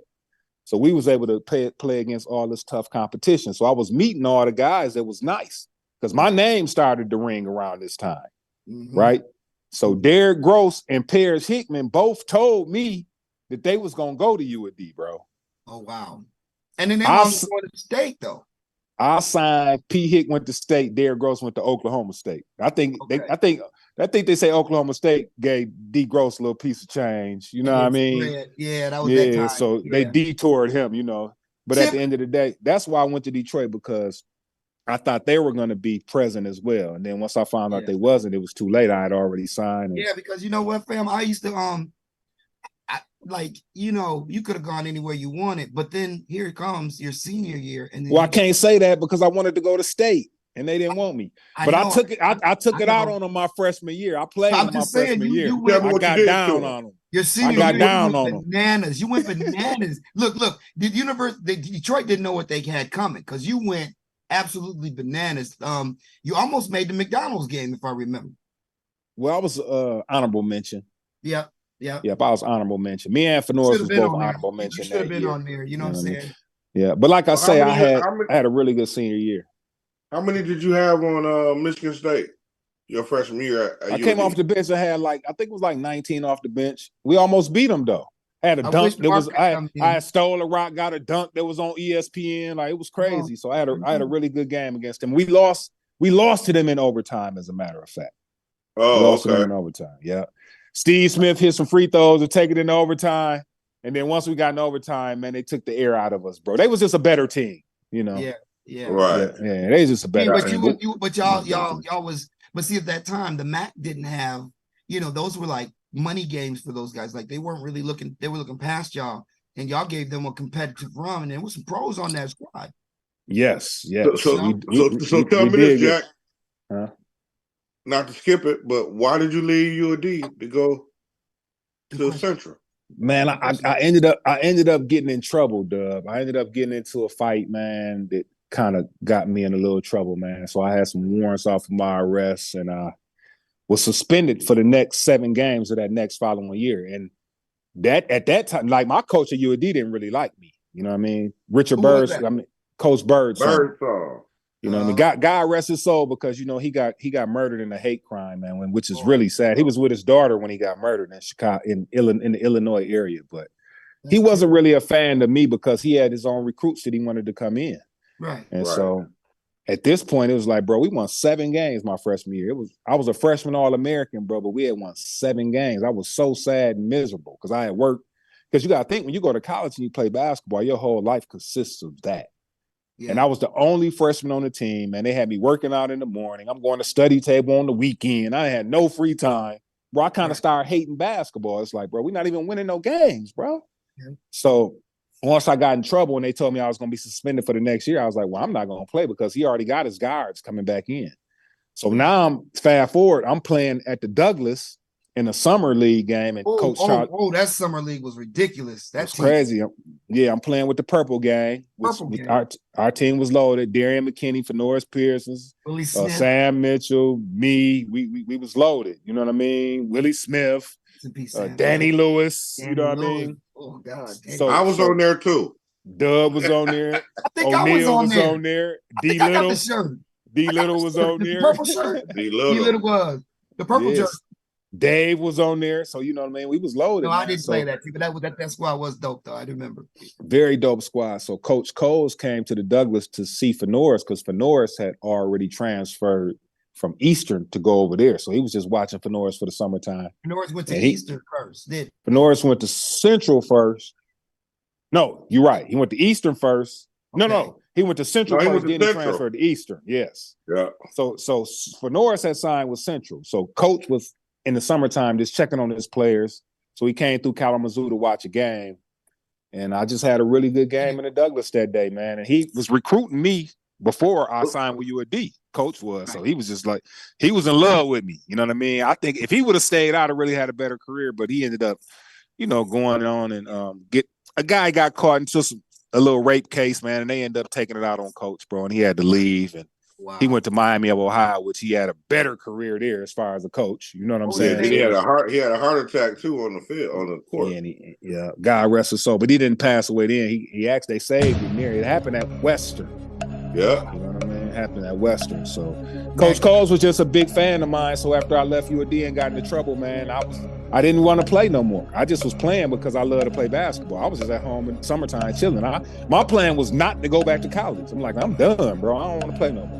Right. And then, did finish. You did finish. Yeah, and then my grandmother and my mom really wanted me to go, so I just kind of just bit down and went, man, and continue to try to take care of my business. We are already Can you believe that hour? We got to go. Hey, we got to go into overtime. Oh man, we're going hard in the paint, man. We're going hard in the paint, baby. That's what we doing. Overtime right here on We got to go to OT, baby. If you checking in and still with us right now, I got to spark. I got to spark up on this one. We in OT with my boy. My mom just left. So. Tell moms I love her, man. Thanks for coming on the show, bro. I really appreciate it. Hey man, we're not gonna let you go so easy, fam, because we just getting started. I feel like we just started. How are you doing? Are you doing okay with us? I'm great, bro. Y'all my brothers, man. We could talk all day, man. Y'all know what it look like. Right on. Yeah. So check this out, Jack. So now I'm interested. Let's go. You get to Central Michigan. I mean, you leave UD and you get to Central Michigan. How did you? Now what transpires? You get your coach leaves again. Yeah, it's crazy. Okay, so let me take you all the way back to the beginning. When I first signed with UAD, it was a coach called Coach Seco. 7 days after I signed, he resigned. He quit. That sounds like some crazy stuff that happened to me. Right? Yeah. So soon as soon as I signed, 7 days later, he resigned. So I probably should have just never went to UAD. You would have been able to get that erased right now. Now, back in the day, we was just then. No, you should have went to Pacific. I had an opportunity to go to Pacific. They was playing in UNLV conference. That would have been a great opportunity as well. I took the visit. It just was too far away from home. Who did you go to visit from? I mean, where did you take all I took a visit to Central Michigan, University of Detroit, Kent State. Wow. University of Pacific, and where is I had that? one more. California? In California, yep. And I had one more. What was my fifth visit? I want to say. You didn't want to come to Cali, fam? Had I been the same person that I am now, I would have been in Cali. Yeah. But you know what I'm saying? I was a little bit more shyer then. You know what I mean? I was just a basketball player. I did the same strange stuff. I went to Oregon and then came back to, bro, I know. Yeah. I would have, if I, like Dub said, if I could do it all over again, I probably would have signed with University of Pacific because it was just Notre Dame. Yeah. We're just playing in that conference, man. I would have got way more exposure. You know what I mean? Yeah. But like I said, my main goal was to go to Michigan State, and it didn't happen. So it's just kind of like at that point, I'm it was like tripping that they said they wanted Nana and you as a package. Yeah, they wanted Nana, bro. I was just going to be a package deal. They wanted 2 for 1, Mike Mish. Yeah. But they really wanted Nana because they would have took Nana without me. Right. They only was going to take me if Nana went. You feel me? So, yeah. But Nana ended up signing with Central. You know what I mean? He waited. He waited, and I didn't wait. You see this tape right here, fam? See this little itty bitty tape? Yeah. You got to put this tape in a VCR tape to put it in another tape, right? But what's on this tape is Jak Da Mak scoring 55 points in a celebrity football game. Oh, that's the tape, miss. You found the tape. I gotta get a copy of it, bro. That game was crazy. Like, hey, miss. Now Dub can have his Coach Jackson moment, bro. All right. Y'all can have a couple of them. Because Dub was at that game. Bring his ass in. Coach Jackson was my coach in that celebrity basketball game when I had that 50 plus, man. Yep. So God rest his soul, man. I miss Coach, man. Straight up. You said shoot and win the field. Now you was on fire. You hit like 55 points this day, bro. I got to get a copy of that, bro. That's crazy. Points. And Jay Reed's on it. Shouts out to Rob Ryan. Boy from the couple Sunset Park. He was hooping against you that day. Antoine Tanner. Hey, now I'm gonna tell you an interesting story about him. You know, him and Ed Genesis grew up together. They both from the Valley. They both they grew up together. Small world. Yep. Ed was just with him like 2 weekends ago. I was supposed to go, but I couldn't because I'm taking some classes on Saturday. AC and OJ. That's me and Jen, AC and OJ for sure. But yeah, he grew up with Antoine Tanner, man. Yep, Antoine did play in that game. Yeah, that's crazy. I forgot about that. Man, I don't forget. Man, you dunked on him, Jay. Why you dunked on the man from BET? Brett, what was it? That's what Jack still has some hot. Brett was he was mad. I had him so mad at me, boy. I just couldn't miss a you shot, know, man. That was one of them days I couldn't miss a shot. They didn't know that you could hoop like that, you know. Hey, but remember we went to Tennessee and we got busy at the Impact in the basketball game. We was getting, you know what I'm saying? I told you. Mike Niss, me and Jack play intramurals at the Valley, right? Yeah. How about we made it all the way to the championship and won the whole league? And then we had a snowstorm and couldn't get our trophies and shit. But tell him about the time. Tell him how he stole the alley-oop from half court. No boy Jackie grabbed that boy. Stacy Kelly. Stacy. I played with his brother in college, Melvin Kelly. Melvin could jump from the free throw line and dunk like Jordan, bro. Wow. He was a hell of an athlete, man. He was a hell of an athlete. College, I don't have my brother is not in here with you, but you and my brother Mark had a time and a half at Central Michigan. And so that was my roommate, man. You get to Central Michigan and you join one of the best organizations in the world. Talk about it. Hey. Just because I only got on red and white. Oh man, you ain't got to tell me nothing. You know what I mean? I only got on the red and white, man, because I just wanted to shine today. You feel me? Brother. I like that while you play. But it's purple and gold in the heart of the show, man. I'm Talk about it, man. Talk about Big Rich and everybody. Shout out, what up, Big Rich? Yeah, I'm definitely a proud man of Omega Psi Phi Fraternity Incorporated, man. That was one of the best decisions I ever made in my life to go ahead and do that. So shouts out to my sons, Big Rich, Bake. Matter of fact, Bake's son is about to be an All-American in football. Okay. He at Cass Tech right now, being highly recruited. You know what I'm saying? You're worthy. Yeah. So the Q-Dog thing, man, that was just something that I always wanted to do because my cousin Jimmy Ross, who you broke his record. my cousin Jimmy Ross was a Q, and he used to always come home for Christmas and be setting out hops.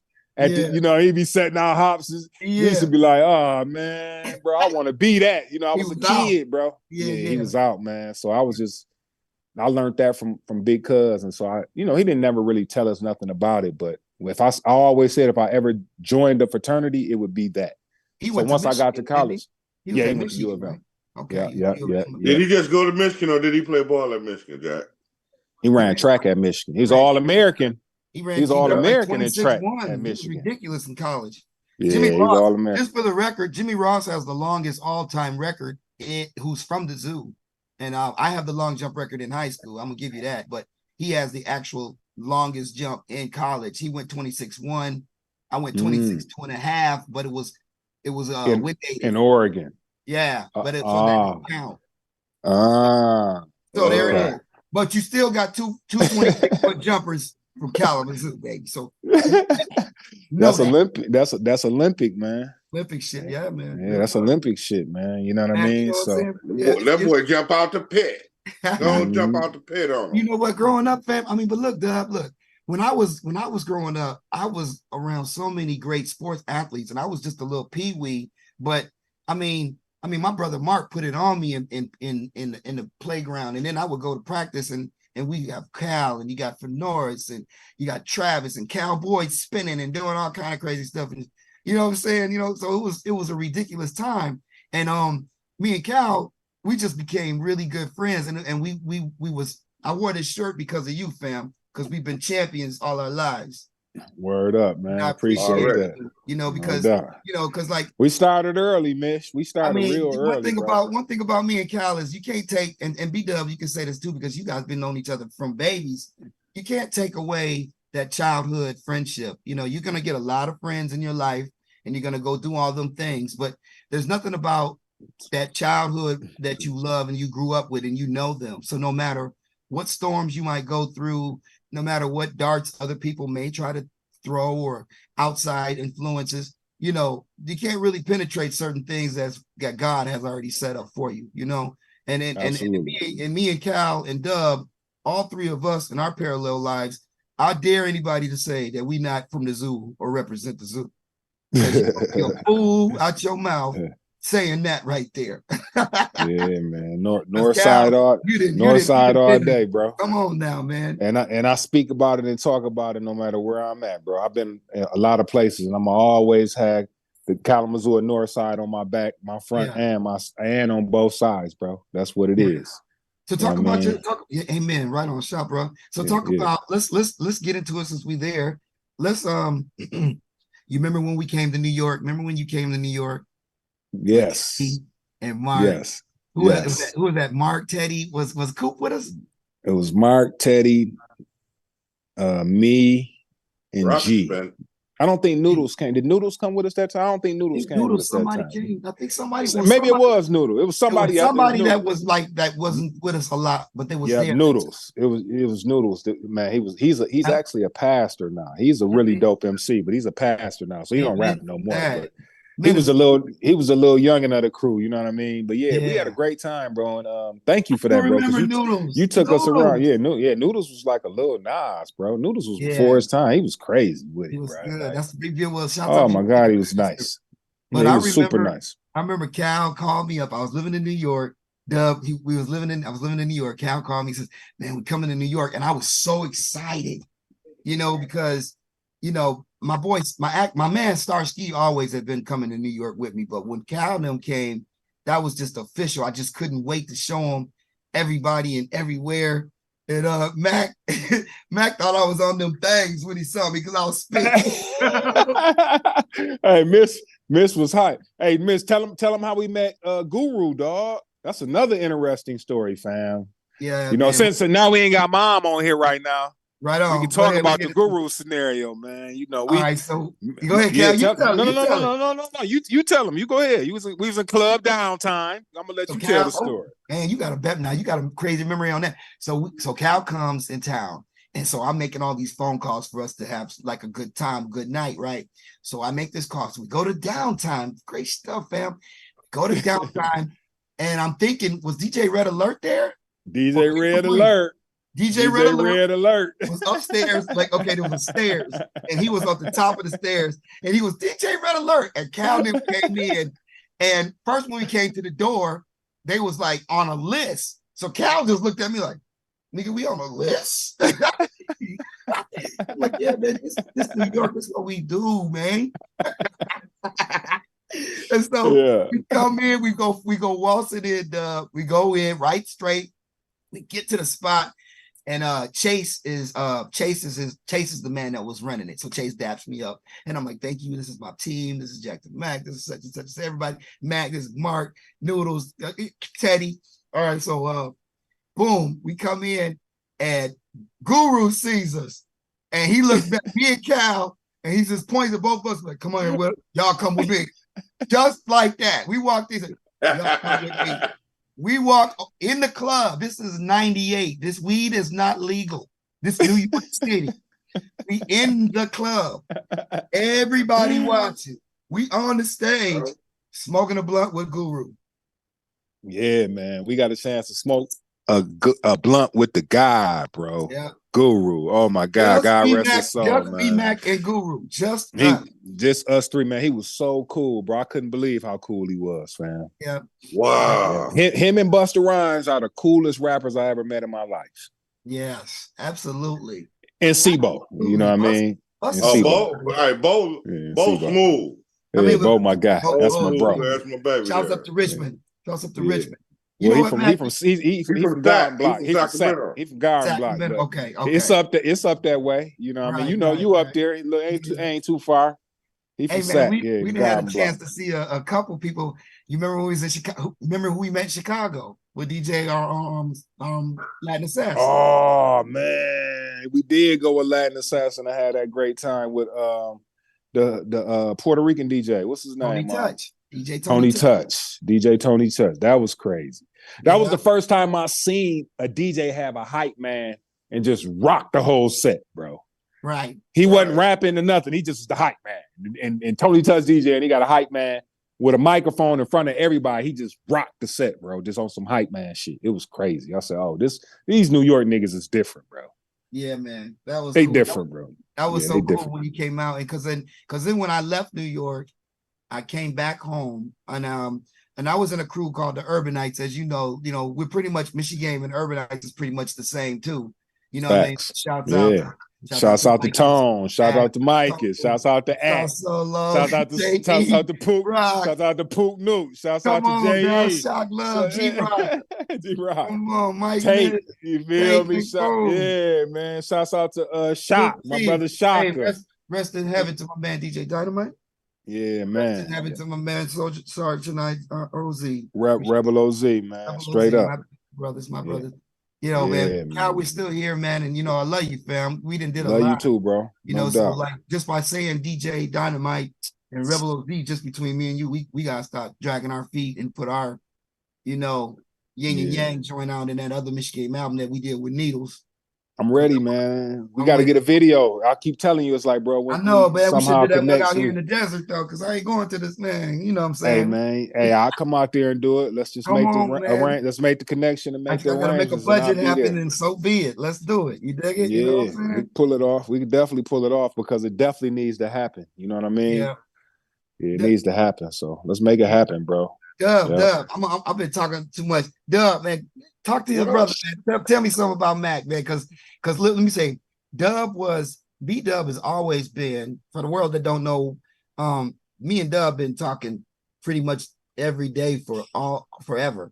You know, as much as we can, at least staying in contact with each other. You know what I'm saying? And so when we came up with this show, Cal, I wanted to tell you this earlier. When we was writing the blueprint, I got this green piece of paper. I'm keeping it for like historical notes now. Honestly, you might not be able to see it, but it's the blueprint. We got TJ Duckett. We got Jak Da Mak. You already in the notes, man. That's what I feel so privileged, man. Thank you. The foundation, and then just for you to make sure that you said it was the 7 the God episode.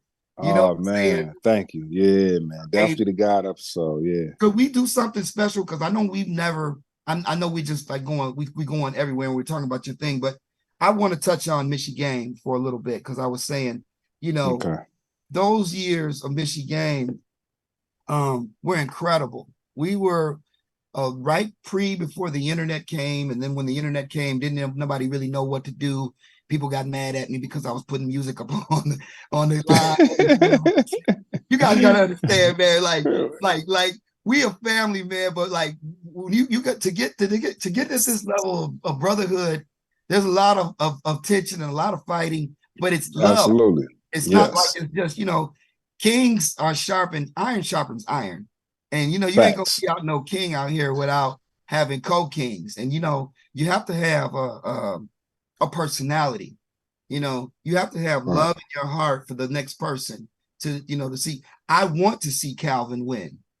You know, anybody that knows me knows that I want you to win. And if anybody that doesn't, let me just say this for the record, anybody has animosity towards me for something, then that's on you. Because I don't have a heart like that. Cal, you know me. I'm a giver. Correct. You know? Absolutely. I will. Now, I ain't no punk either. But because I'll cut off the water. You know what I'm saying? Just because, you know, like, but it'll take a long time to do that. And one of the things about what I'm saying is our family, our Michigans had a lot of struggles over the time period where we could have been greater than we were. And so I want to apologize on my end for my part that couldn't have made Michigan even greater.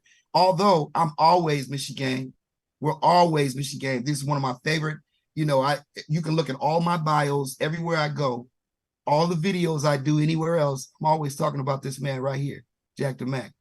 Appreciate it. He's always been there for me. And even if folks talk bad behind my back, he's still been there and been my brother. And he let me know. Yeah. I'm like, I appreciate that, man. No doubt, man. You know, I appreciate you, bro, for recognizing and being a real person, man. Like I said, we've been around each other for so many years. Yeah. And you just a talented MC, man, a talented brother. So there's no way in the world I could create a crew and you wasn't going to be a part of it, and you was right next to me. Like, that just didn't make sense to me. You know what I mean? Right. So at the end of the day, we respect talent. And everybody in the crew of Michigan, we respect talent. So at some point, everybody had to follow protocol because you a dope MC. That's just how they go. Right, you know what I mean? It ain't no ifs and buts about it. Everybody know that. You know what I'm saying? We all got character flaws, right? Yeah. We all different in our own little way, but we all mesh and gel musically. It made it this great conglomerate of Michigan, man. You know what I'm saying? So We had some great albums, man. We were workaholics too, you know, and like, you know, this is the 50th year of hip hop, as we're talking about.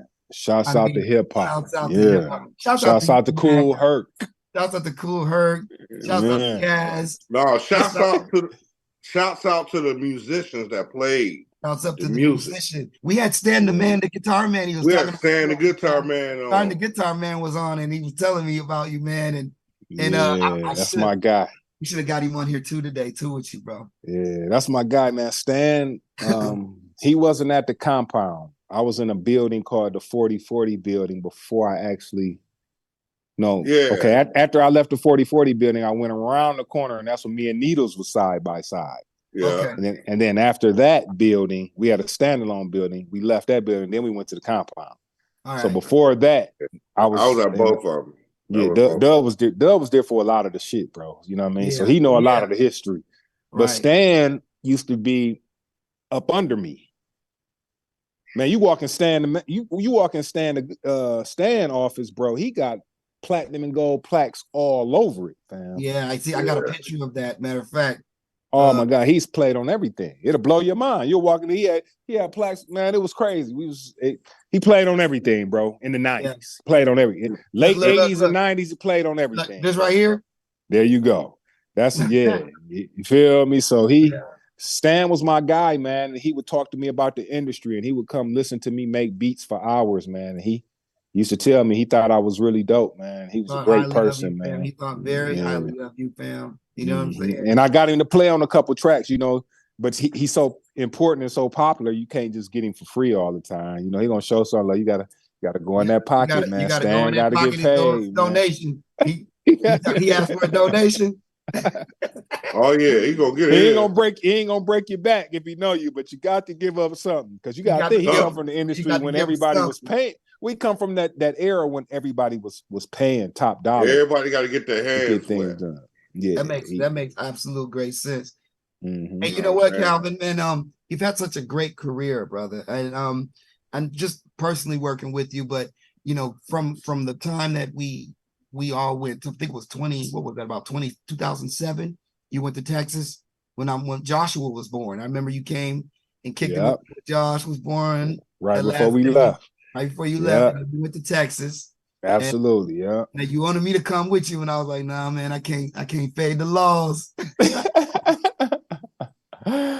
Yeah, man. Ford Dub and King 380 end up coming, man. And then Rossi Caprice was there. You know what I mean? You know, Ford Dub is doing extremely well. You know, he's overseas in like Saudi Arabia. He's got a book. He just be over there hanging out because he got some money. He on the East Coast. But you're right. He's very successful and doing very well right now. Shouts out to my brother. That's Ford Dub. He's Michigan game all day. Michigan game all day. I mean, and you know what? Shouts up to Charlie Mittens too, man, because he was one of the dopest graphic designers that we've had, and we were privileged to have that right in. He's got some fabulous drawings of you. Yeah, man. I don't know why my computer is tripping, fam, because like I said, I should be having your backgrounds going and going and going.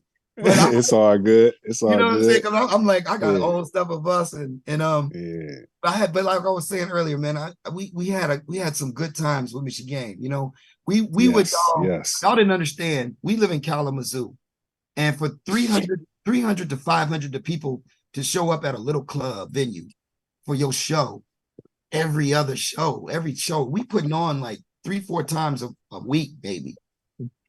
Remember that? Yes.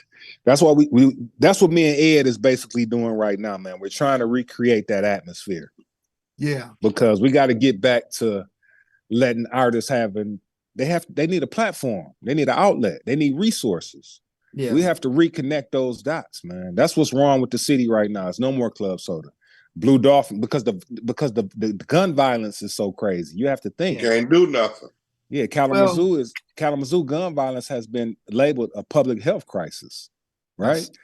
That's just like COVID. That's like COVID, bro. It's worse than COVID, and COVID.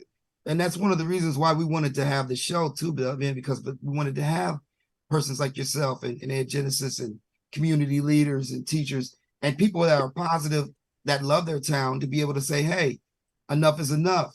You know, what do we need to do to curb it? You know, and you're already making steps you know, with your with the block, with the with your foundations and what the we Blocks Club, man. Blocks Club Foundation, absolutely. And that's really cool, man. Shouts out to Don. Shouts out to Ed has both his sons involved in that, man, and they're really dope and intelligent, talented young men. Ryder and Bug, man. So we bringing them along right with us. You know what I mean? They both dope. They both dope MCs. Absolutely. You know what I mean? Don is a great businessman. You know what I'm saying? So we just tying all the connections, man. Tying in the resources, man, and doing the work, bro. That's what it's all about.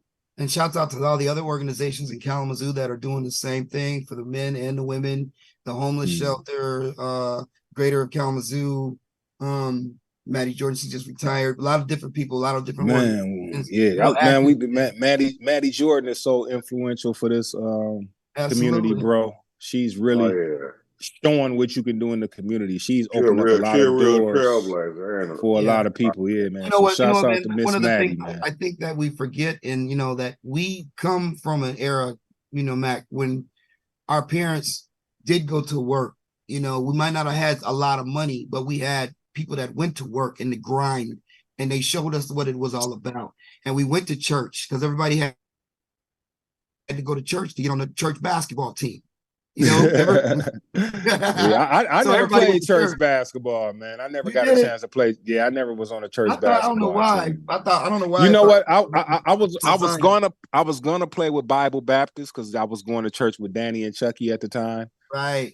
But I never got a chance to play or get in the game. I think I dressed 1 or 2 times, but I don't think I ever got in the game. I thought you did Bible Baptist. That was crazy. Bible Baptist. The other one. Bible Baptist, Mount Zion, Allen Chapel, Second Baptist. I don't think I ever got in the game. But it was like a First Presbyterian or something like that. The little white kids would come in and shoot threes on us. Yeah, church basketball was cool, man. You got to think. Yeah, my first thing I ever played organized was YBA with Mr. Moses Walker. Okay. You know what I mean? Basketball wise. It was YBA, then it was YBL. Yes. Wow. How about that? Yeah, it was YBA first, man. I played with Stacy Walker, and she was on the team. John Thompson. Shout out to John. Man, where is Jake? You got his number? Number. And you know what? To Ty Lewis too, man, because I was that was Did on you call him? That's on me. I talked to him. We changed the date, and then Shouts out to Sweets, man. That's my guy, man. They used to call me and Tyrone Lewis Sweets and Smooth, bro. We used to be together so much. Sweets and Smooth. That's my guy, man. He was a hell of an athlete, bro. Yes, he was. All his kids are. And his children are right now. He could play like Dub. Dub could play everything. Ty could play everything too. Yeah. Yeah, some niggas could play everything. You know everything. What I mean? That's what we. Ty was a great football player like Dub was. See, like I said, I wasn't. Yeah. Them niggas could play everything. Well, yeah, good. Yeah. So I'm saying, come out that camp. Shouts up, man. But look, man. So tell us. We haven't even talked on it. You just did a country project too, as well, right?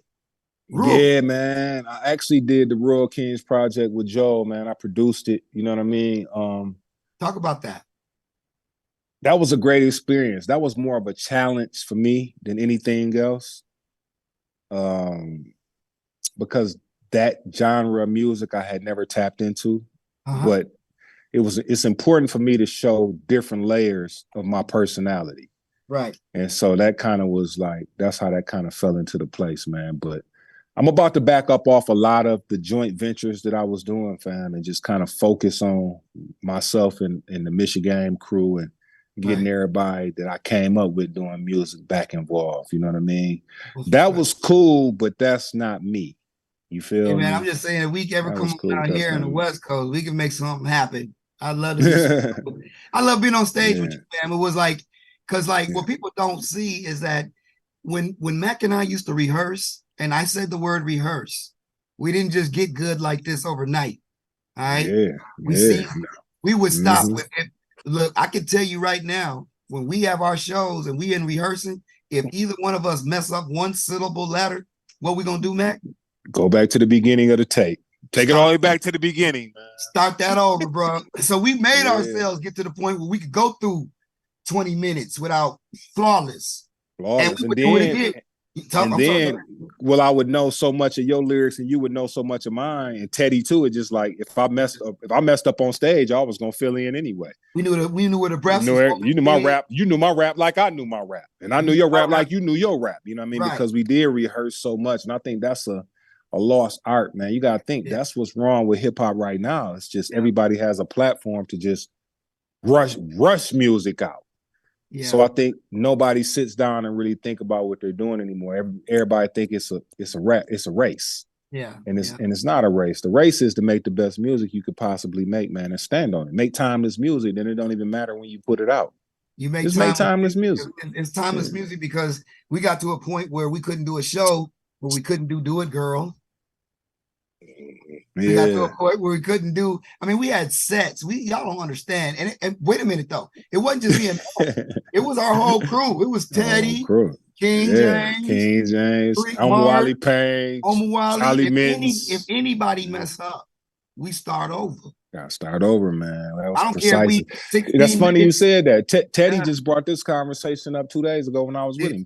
Teddy was like, he talked about the same thing. That's funny you bringing it up, bro. See?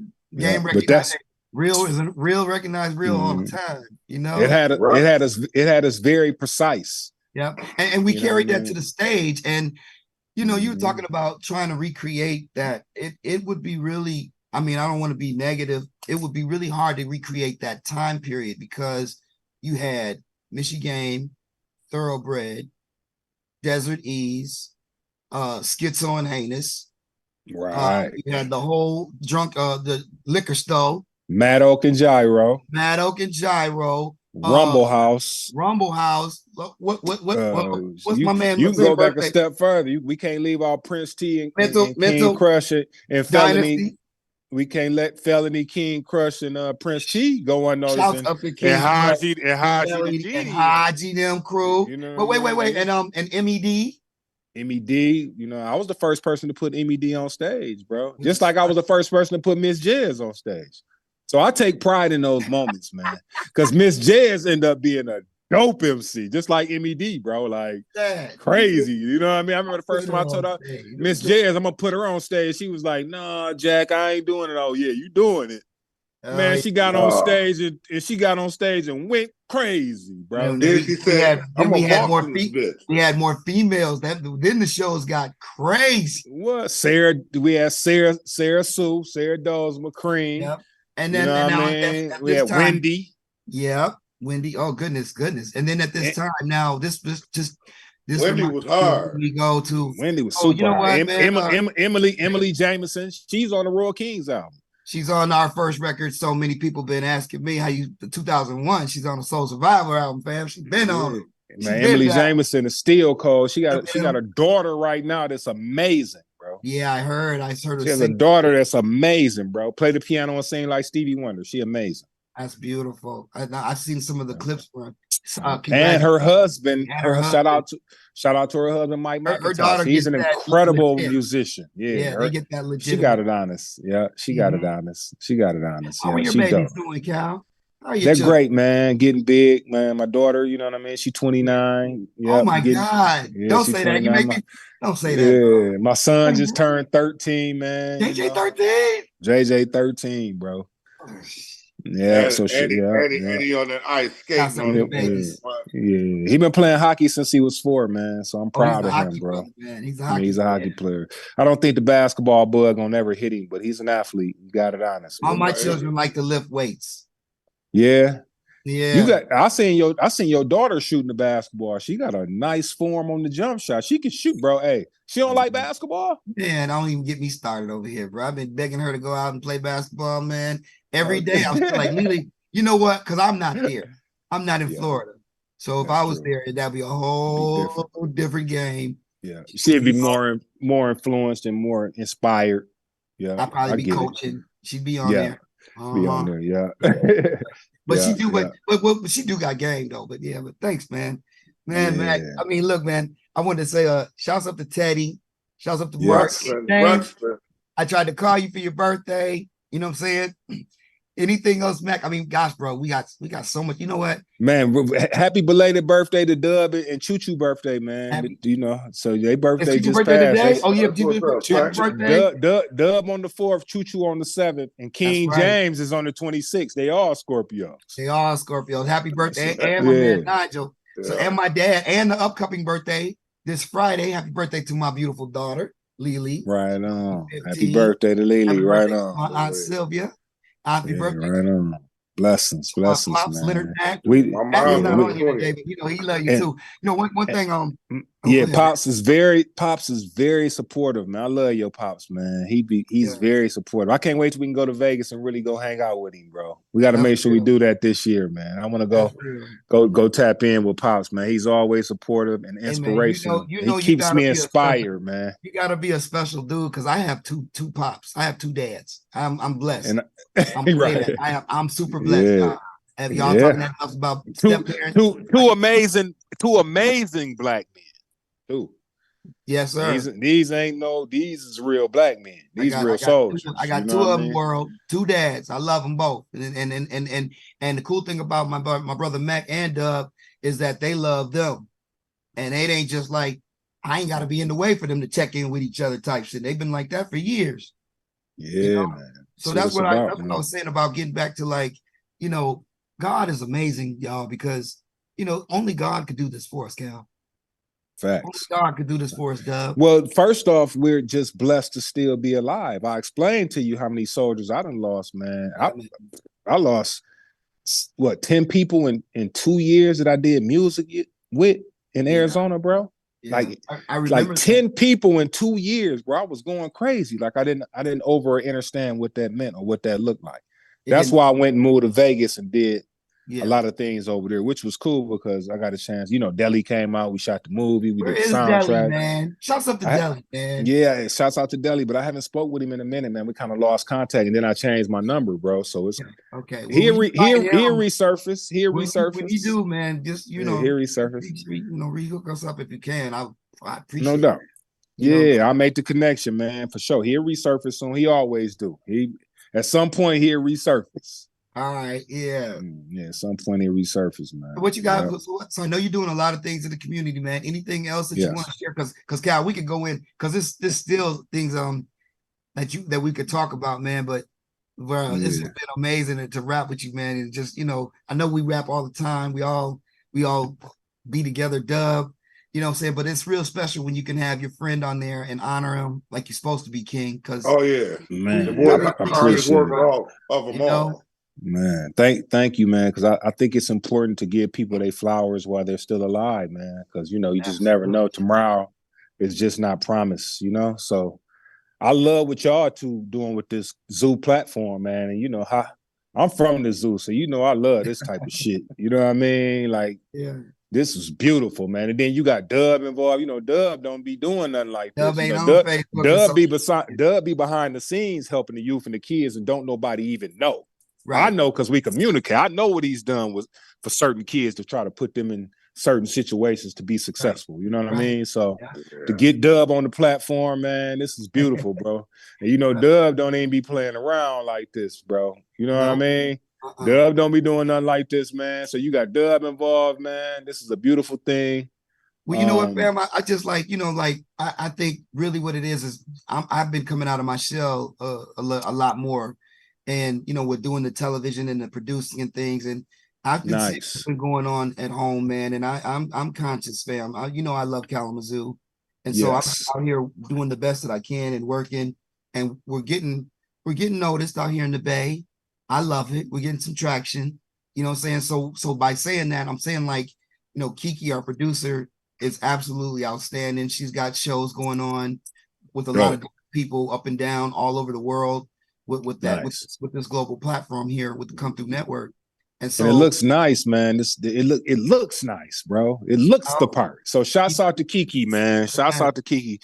This looks dope. You know what I mean? Straight up. So let's give Kiki a round of applause, man. Because a lot of this social networking thing is looking the part, right? Yeah. Y'all look the part. Right. Y'all already got the real stories and the real information. Yeah. But it looks the part. Right on. See what I'm saying? We gotta take pride in what we do, man. So shouts out to Kiki and like I say, this is insanely cool. This looks amazing, man. And I watch it when, I was just waiting on my opportunity to be on the show. I've been checking for it, you know what I mean? Yeah. So this dope, bro, man. I'm proud of you brothers, man. I Keep it going, appreciate fam. that, man. Keep it Yeah. going, man. Absolutely, No doubt. man. Keep it going. You just made the show super official. Super duper You know what I'm sweet. saying? So look, before we get out, man, we done talked a lot. I No want doubt. you to tell, so I'm gonna do something special with you. Who are your favorite teammates that you've played with in any sports? And no numbers, it's just who's your favorite, whatever city, wherever you at, who've been your favorite teammates and why? Oh man, let me see. Dub was my catcher and I was the pitcher. So he's definitely one of my favorite teammates. Yeah. And we took that and played football and did some other things. Tyrone Lewis, Damon Patterson, Danny Lewis,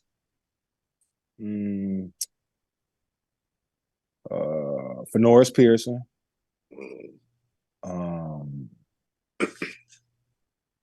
Y'all had a hell of a team. Dirty Red. Dirty Red. Dirty. Because I never really played with Dave. He's just my brother. He was always going to another school. We used to work out together. He never really was my teammate. Only in football when I was younger. You know what I mean? We was football. That was the Purple strangest thing game. to see, because Dave was on my team at Norwich, and then that was always the strangest thing because Mac, we used to always kick it, but y'all always be together. Always. Be together, yeah. Darian McKinney, Big D Mac. Darian McKinney, Big D Mac, he was a beast. But AAU was just everybody in AAU, man. We played with Matt Staggengood, James Bosco, Mike Spicer, Dante Kelly, Michael Davenport. Wow, so many players. All them boys went D1 too. Yeah, everybody was kind of great talents, man. We was blessed to be around some great talent, bro. And it's because of the coaching programs and the coaches, the mentors that we had involved at that particular time that created these environments. Yeah.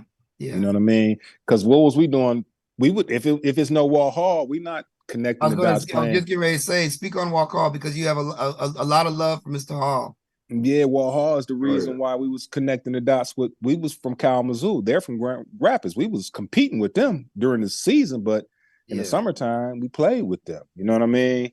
And we just had a AAU banquet for Wall Hall, and it was his birthday. So a lot of players came out, past, present, future. You know what I mean? Past, present, not future, but he's still coaching, but past and present players. Man, and that was a great time. You know what I mean? Wall Hall had the direct. I remember Mr. Hall with my dad and them. They played semi-pro. Remember that semi-pro league with? He sure did. My dad yes, used he to play did. them. Shouts out to Mr. Whitfield too, man. Back then. And shouts Mama out to Pops. Shouts out to Moms. Yeah, shout out to Moms. Shouts out to It's Pops. like I'm here. We here still. Yeah. Shouts out to my big sister, my brother-in-law. People that's still doing cool things in the community, man. We trying to make it work, bro. We got to get out here and help the kids, family. Big bro. That's some love, the big love, big bro too. Yeah, no doubt, man. No doubt, man. Yep. I had a big brother that passed away. Yeah. But I just, so that a part of me wanting to carry the torch and be successful came from that because I never wanted to let him down because I'm sure he's still looking down on me. Absolutely. And, you know what I mean? Keeping everything popping up there, man. Keeping us going focused. I totally appreciate that, man. Because I remember when we first got started in Michigan, that's the intro of our song. If you got that album still, it's the intro. Me going to the cemetery talking to my brother. To talk to your brother about. I mean, this is how historical this is, fam. We glued in, bro, forever. Yeah, that's true, man. Yeah, interesting, man. That's a real story. Those of y'all who think this is a game, that's Teddy. Real story. It's a real story on that. Yeah, man. Yeah. I want to make sure I try to touch everything. Now you gotta do is put the visual with it, put it in the cartoon format. Well, like I say, the blessing is we're all still alive. Yes. I was just telling somebody yesterday, like, bro, if I could have came out and played basketball during this era with the NIL and all that, I could have been getting a check in high school. Come on, So I man. just love the direction, how everything is going. Everything is a little bit more wide open. You know what I'm saying? So kids are getting a better opportunity to make money. We watch the Fab Five make and generate all that money, Right. and never Look, speaking of that, I'm gonna step away. Look at Sam Mitchell, man. Oh man, God rest Sam's soul, man. You got Matt Stanger, Sam Mitchell. You got Dante Kelly. Look at Tony Warren. You got Tony Warren right there. You got Bay. Look at Sweets. Look at Sweets. Fenors. You got Sweets. Yeah. Yeah. My bad, I didn't do this earlier, bro. My computer was tripping. Oh, it's all good, man. Talk about this picture right here, bro. I was 14 years old. That was the day before. No, that was the day we left and went to Stockholm, Sweden to play in the World Cup tournament. Come on. Yeah, we was on our way to Chicago. We was on our way to Chicago to fly out, man. Look at Fenors, how Fenors standing cool. Look at him. Fenors, Matt Stegen, you got NBA players in there. Yes, yeah. You see Tony Warren in there. You see baby, little baby. Little baby Bird, you see Bay and Baby Bird right next to each other, and then me, and look then at yeah, man, look at Sam, man, wow, bro, man, yeah, that's the great AAU team right there. I mean, that's 2 teams right there. We took 2 teams to Stockholm, Sweden, bro, and we came home with the trophies, man. Shouts out to Swami. Shouts out Sam. Love you, man. Oh, Swami, man. Oh, man. Matter of fact, me and Calvin Ollie, we're going to work on a documentary about Sam Mitchell, man. Are you really? Yes, we're going to put some more light and awareness on that, man. Yes. Please, man, whatever. Yes. If I could give you anything for that, shoot. Yes, we're going to do that, man. You got to contact Miss Weir. You know who Miss Weir is? Miss Weir. Miss Weir was a teacher. No, Miss Weir is okay. Yeah. If you do that, you must contact Judy Weir. She lived down here. Call Coach Beauregard or somebody. We'll find her because she was really. No, she live in Houston. She live in Houston. Does she? Yeah. You got her hooked up? I got some. One of them that she could be fabulous for your movie, bro. Yeah, we're gonna make this happen, man. It has to happen. We got to get. We got to start shining light on a lot of our greats that they're not still here, man. He can't do it for himself, so we have to do it, bro. It's just important. Yeah, it's the right thing to do, man. It is, man. Because Sam, it's the right thing to do. Sam was like, that was my locker partner. He was my locker man. I love Sam. That was my. You know what, Cal? When my first basketball game when I got to high school, I had 16 points, 8 steals, about 7 rebounds, and 5 assists. And Coach Gordon took me out the game for the rest of the game. What? I'm telling you what happened.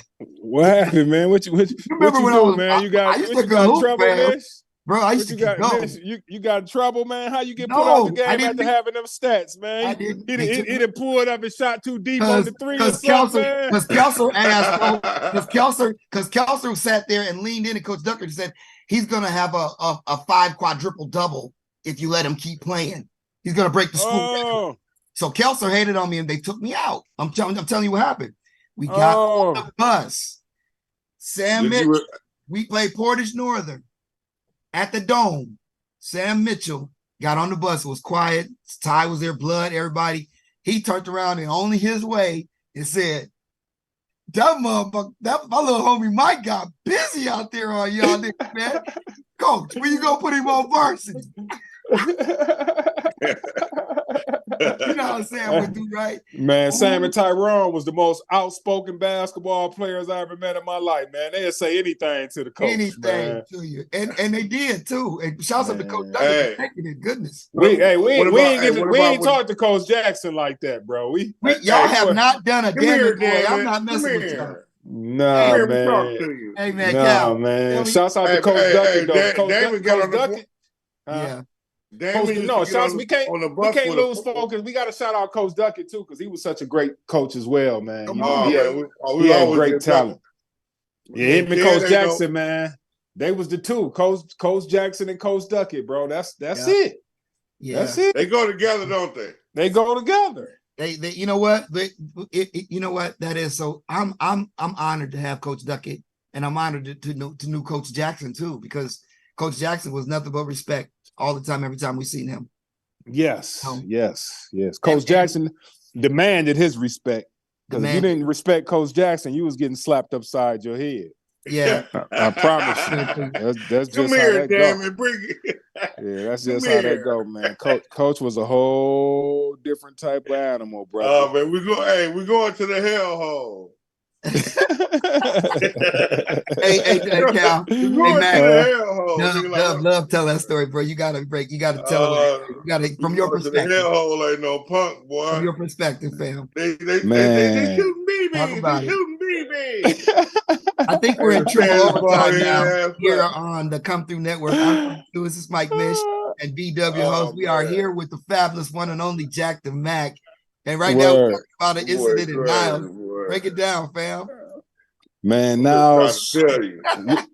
Rick Mark came through the door like ding, ding, ding, ding with a crush, nigga. This 30 years ago, Rick. Yeah, it was crazy, man. Bust their head open.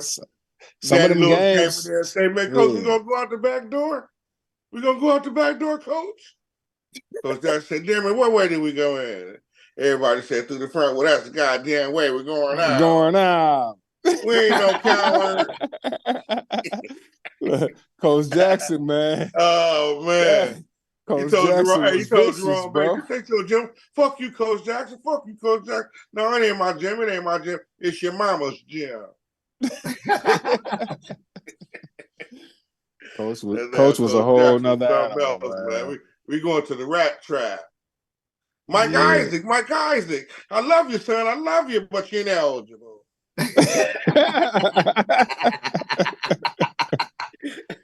Hey, why you playing? Coach Jackson didn't hold his tongue. Nothing. Big Ed Williams. Big Ed. I love you, sir, but you're ineligible.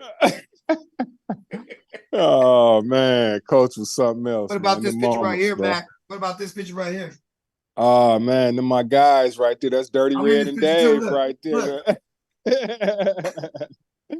Oh yeah, man. That's Dirty Red and Dave right there. They're my brothers right there, man. Yeah. I'm a picture right here, remember when Jack, remember when Dirty and Dave got the scrapper? Yeah, they used to fight all the time. Who? Dirty Red and Dave? Fight all the time. Yeah, boy. Dirty and Dave used to fight all the time. Still loved each other. Yeah. Yeah, give me a second. Give me a second. I'm gonna pull a couple more of these up here, man, because they hell of important. You know what I'm saying? No doubt. I'm sorry. I took a long time. Hey, well, shout out to our baby though, Kareem Williams, man. Oh man. Wow. Talk about Kareem, man. Goodness. Woo. That was Kareem. That was our baby. He was going to be a really good basketball player, bro. Yeah, man. Yeah. Untimely demise, man. He was going to be a great basketball player, man. Kareem was really, I never understood how that happened. You know, they closed the pool at Norwich for that after that bullshit happened. I still don't.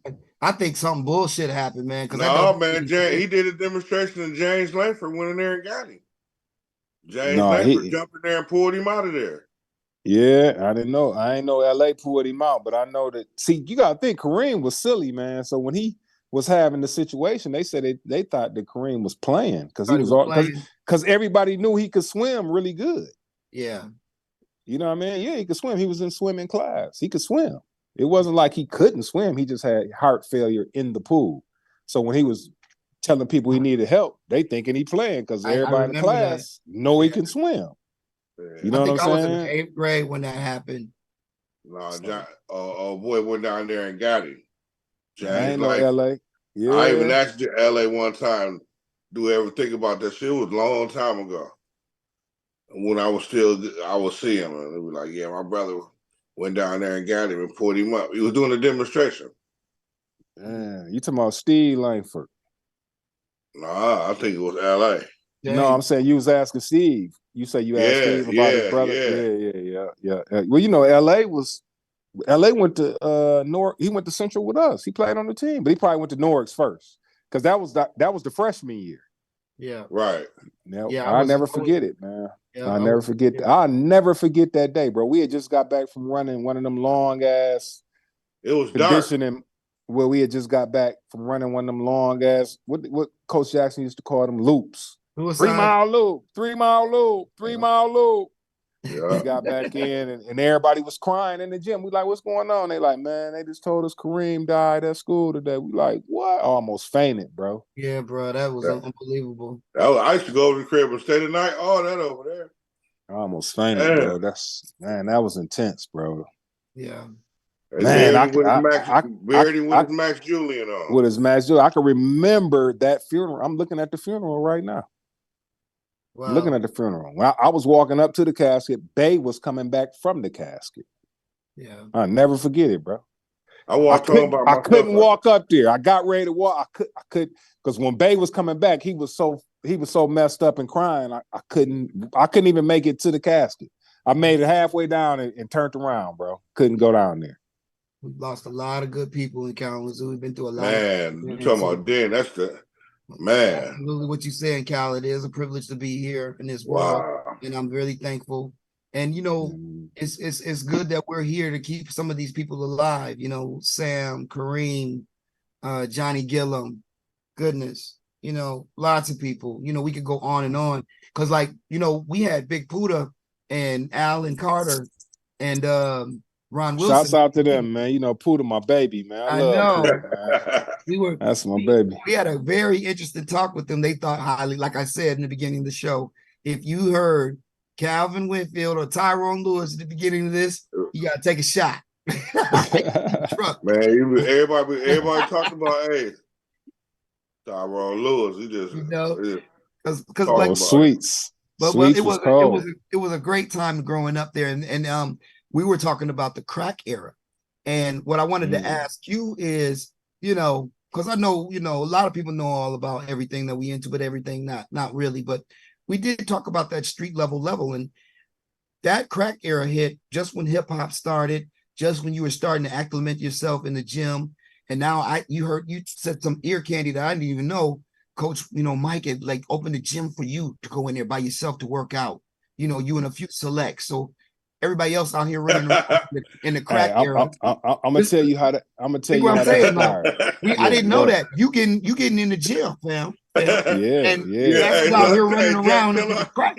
Talk about it, man. The gym. I never forget it, man. First off, Dave, you start working there too, but before Dave started working at the Douglas, shouts up to the Douglas. We always Mike Williams. I used to be at Lacrone Park working out every morning, bro. Every morning. Mike Williams worked at the Douglas. He was the executive director, so he would drive past every day because he stayed on Crum. He'd drive past every day. He would honk the horn, and I chunk deuce at him, honk the horn, chunk deuce at him. This happened like a week straight. Like the second week, he honked the horn. I chunked the deuce. He drove. He stopped. He pulled back. He said, "Hey man, I see you out here every morning, man. You want to start coming to the gym? Start coming to the gym, man. You can start coming to the gym and working out. You ain't got to be out here on this concrete." I'm like, "For real?" He's like, "Yeah." So from that point on, man, every morning I just would go to the Douglas. He'd let me in the gym, and I just would work out, man. And my game just got better and better. Mike Williams. Wow, man. See that. Wow. Absolutely, man. That's a clap right there. So man. Me having access, man, I was able to advance my game between him and Curtis Isaac. Curtis Isaac would let me in Norix. See, y'all didn't even know I was coming in Norix working out, and I didn't even go to Norix.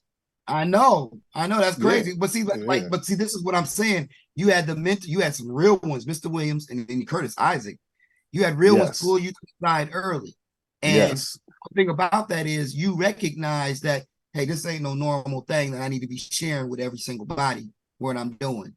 Well, no, I couldn't. Because they was doing me a favor. I got the focus of these two grown men who's like, no, you bring. So I'm just saying, Mac. I'm just saying, sorry about that, y'all. I can't. No, you good. I'm just saying, so people been looking out. That game recognized game is really what I've been saying. Correct. So Mike took you in the gym, and you were doing that every day. And every day. Like I've known you forever, and I just found that out. Yeah, man. I talked about that at the AAU banquet a couple of months ago. Yeah, I got a chance to get up and speak and talk and thank them, man. I bet you all the other players was mad, like, oh, that's why you was like. Yeah, they probably was, man. But Yeah, you know, it's too late. You know, I'm a North Side baby, too man. late now. I'm a Cobb Street baby, man. I'm from the area. I'm from right around the block, man. You know what I mean? So I'm not gonna say that I feel like I expected it. You know what I mean? Because they didn't have to do that for me. But with me being from that neighborhood, and like I say, me and Dub was in the Douglas the first day it ever opened. So what day was that? What year was that? History now. What year was that? Y'all was it? Wait, y'all was there the first day. 19, when they that first had to be like 82. Yeah, we used to run sideways, Mish. We didn't even play the long way. They used to let the other rims down. We would have two. Oh, going this way? Not this way, but this way? The short way. Oh, hell no. Yeah, the short way. You know what? My Uncle Bernard, when he was alive, God bless him, he told me that what about the Christmas Douglas, there was an old Douglas Center. It is. It was. Frederick Douglass Center over there by where Tone Jackson's building was on Ransom or something like that. That's where the first one was at. Yeah, I didn't even know that because I only knew of the Douglas. Should have bought that building way back then. Wow. What year was that it was opened? The Douglas that's on Patterson is the new Douglas. It's on Patterson, so it had to be like 82, man. Me and Winfield was little. We was young. Yeah. Remember I told you the gym was opening? Hey, remember I told you the gym was open? Listen, you forgot about this, Jack. We was going in the gym, hooping in the gym, and didn't nobody even know that we in there. We were supposed to be in the door. We pulling the door, snatching the door. We in there shooting and hooping. The Douglas ain't even open yet, bro. Yeah. Right. We're going there and hooping and everything. Oh, that side door. When you would close the door, you didn't want nobody else in. You pull that door and snatch it, man. We was up in there hooping. Up in that mud. Man, the Douglas is so important. I used to sneak everywhere and play basketball. I used to sneak in the Reed Field House at Western. Yeah. Sneak in the K College. Sneak in the Oakland gym. Yeah, man, we just love to play a game of basketball, man. I snuck in everywhere and played basketball, bro. Yeah. You sure were good, Cal. You sure were a great player, man. And it was thank you, bro. It was certainly fun being on your team. You know what I'm saying? It broke my heart when I had to go. Like when I got to high school, I was like, that's when it broke your heart when Christmas tournament came and he hit them 3 threes in that fourth quarter. That broke your heart. That's what broke the heart.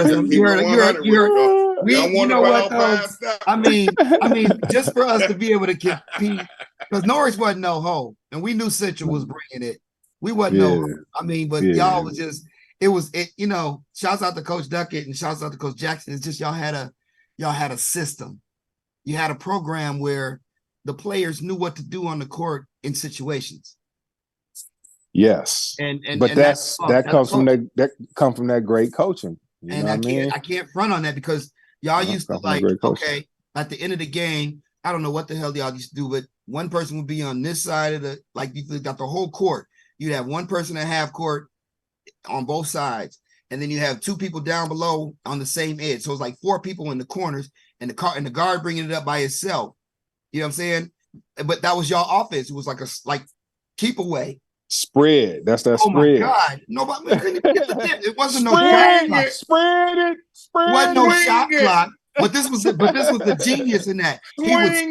He would spread y'all out, but a couple of y'all knew when to take the rock, and you was one of those persons that knew he was swinging the court be wide open. Cal going in there. You know what I'm saying? Because you stretched. We was stretching out the floor, man, so we could create the one-on-one entity, so you could have a one-on-one situation. So you spread the floor out like that. Everybody got spacing. Right. You know what I mean? So if you see in the lane, you take it. This is high school IQ basketball, man. But that's you guys had your IQ for basketball is ridiculous, man. One of the best high school games you ever experienced. You know, but you went to a lot of that too, though, fam. We talking about all the ones together. Yeah. How do you feel? Greatest high school game you ever seen? You would just one of them out of the many of them. Would you say your favorite game that he played in, or favorite game he ever watched? Okay, as a high school game or high school game. All the way to back in the day. I'm gonna have to say, I don't know, man. That's tough. But I know when I seen Odie Murray score 29 points in the first half, bro. Ooh, I told, hey, and then Murray, 29 First half with no threes. With no threes, man. Odie Murray was so incredible, bro. Yeah, man. Now let this. Oh my God, he was incredible. And then he ended up with 39 because Coach Duckett didn't really play him in the second half because they got in an argument at halftime or something. I don't know exactly what happened because we was in the stands, bro. Yeah. But that game was amazing. That game and probably shot that bitch so good, dog. He shot and then came back the next week and had 46. Yeah, look, Odie, you can't really see, man. but look. Ooh. You dunked it on me outside. I can't really see it all. Are you dunking outside? That's at UAD, man. That's college. That's college right there. That's my freshman year. On that nigga head. Yeah, that's my freshman year right there. That's college right there, bro. I went baseline and got him. Give me a second, man. I know we taking up a bunch of time, but I'm joking lined up. Because we because we didn't have the internet back in the day. You had to be in the newspaper, bro. Yeah. And look, you can't see Cal's face. I wish I could edit that. Boy got DNA. That's the Jordan look when he was like. What they call it back in the day, he got the DNAs in his mouth. Got him DN, boy. Dick and nuts, boy. No, we used to call that hung. You got DN. Got on that. Yeah, I caught him slipping, man. He got there a little too late. I'd already took flight. I remember that vividly. Man, I had a bunch of them though, man. You got a lot of posts. I didn't add that. Wait. No, I got one of 3 dunks, 3.4 dunks a game. Yeah, I averaged 3.4 dunks when he went baseline and dunked on Jamie U. Yeah, I got stats, bro. I had to look you up. You even got listen, Jak Da Mak even got a Wikipedia. That's what the paper. You better get that newspaper. You see what I sent you? You see what I sent? You see what I sent you? You sent me something just now? No, I said that you probably didn't see last. You got a wiki. Wikipedia, bro. I seen that, bro. Where you find that at? That's crazy. Me. Oh, this is crazy. I bugged out when I seen that, bro. I did too. I was like, this one got a wiki. And it's like basketball wiki though. So yeah, I didn't know. That was crazy. And that's the right information. I should probably get on there and fill in more of the information because somebody started it already. That's what it is. I think I got to do mine too. And then we do is we incorporate everybody's and start, building that house. But I was excited when I synced it. I think I sent you a video or something like, look what I'm doing. Yeah, that's crazy, man. I was excited, man. I didn't know that existed, man. So thanks for sharing that, bro. I appreciate that. Man. You're welcome, man. The dunk on him. The dunk. Yeah. Did you want to say anything else about DX? Hey. I got the one we dunked on Charles Folks now. Snaps. Let me see if I can find a couple of these. He dunked on Chuck. Oh man, Cal, you did. Cal did a lot of people dirty. He only hit him with. He used to like to do the two hand. I used to like when he one hand on. I used to love. My good favorite memories, man. The two hand backwards. Shit. Yeah. I used to go backwards, reverse on him a lot. Sick when you would do that one, and then when you did the tomahawk shit from the baseline. I used to feel like I could jump over the rim, man. Now I feel like I could barely walk some days. Ain't that crazy, bro? That's crazy. You went baseline. What was your vertical, fam? Did you ever know what your vertical was? Because you're 6'3", so it's not like you ain't no short, bro. I had 40-inch vertical. My vertical was 40 inches. So 6'3" with a 40-inch vertical, and you got a dog in you for a game. It's not a good look for you on the court. It's not a good look for y'all. So we try to tell some of y'all young kids, y'all be doing all the shaking and baking and sweet shooting shit. We had ballers, y'all. You looking at one of them right here online. You know what I'm saying? We had ballers. You know what I'm saying? We talk about basketball, but we're not even talking about how great of a producer and an MC and a showman that you are. And I don't think you and I have a terrible. I don't think we have a bad record. Literally in our lives, you know what I'm saying? Or harder worker. I mean, we all work, You you still get up at 5:30. Hey, Cal, he'll be up looking at you. You still got get in that booth and work. It's like, see, the thing about it is, man, you get to a certain point in life and you just realize like nobody is gonna do anything for you. Hey, that's the original. That's the original, man. The original Michigan gang. Building, baby. That's bad. That's hard. That's just so cold. That's the original right there. Who came up with this and who designed this first? That's the get shots out the to who original. designed that. Come on now, who designed that? We know. That's the original, man. Let me see who did Mark. Who? Mark Harrison.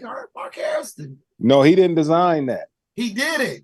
We got some history in the building. Yeah, he didn't design that, but he did a lot of adding to a lot of cool things for my clothing line, man. Yeah. Calvin Boyd is the first one. Boyd did this? Calvin Boyd is the first one. You Calvin Boyd is the first person. Hey, that's my boy. Shouts out to Hood Gear. Shouts out to Hood Gear. Shouts out to Hood Gear. Calvin Boyd was the first one to ever help me press up shirts, man. Hey, man.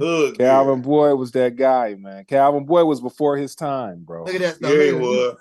This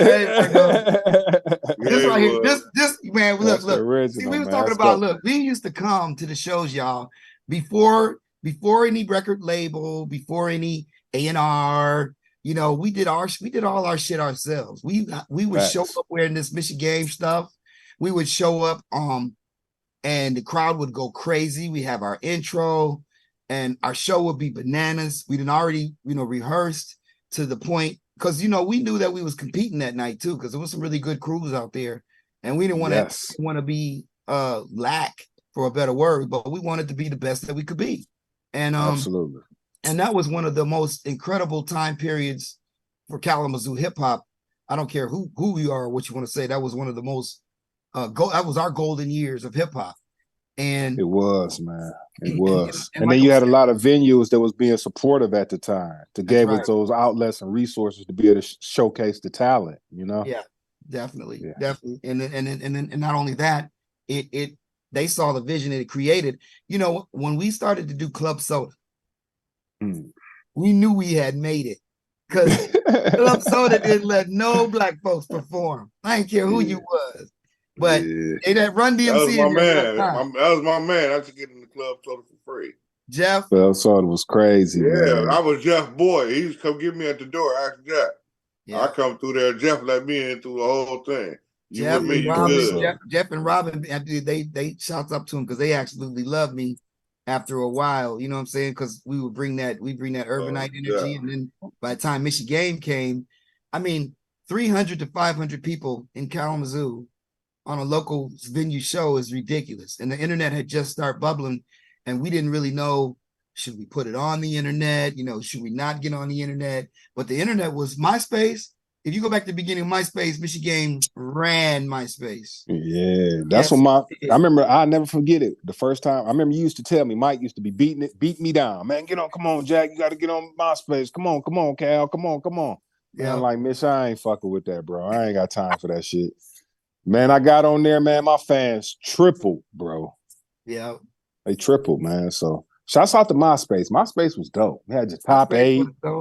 You could share your music, you know what I mean? Connect. Yeah, people were engaging. There was a lot of engagement. People took it personal if you wasn't in their top 8. Yeah. Oh, I ain't in your top 8.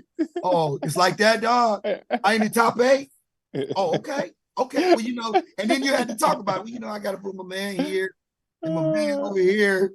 That my shit, man. You know what I'm saying? But it's been a fun career, man, and I'm happy for your success. Yes. You know what I'm saying? You, I always feel privileged to be associated with you, fam.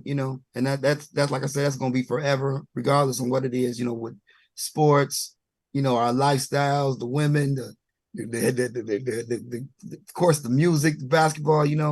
Just love you, bro. You know what I'm saying? Love you too, bro. And I admire likewise, you, man.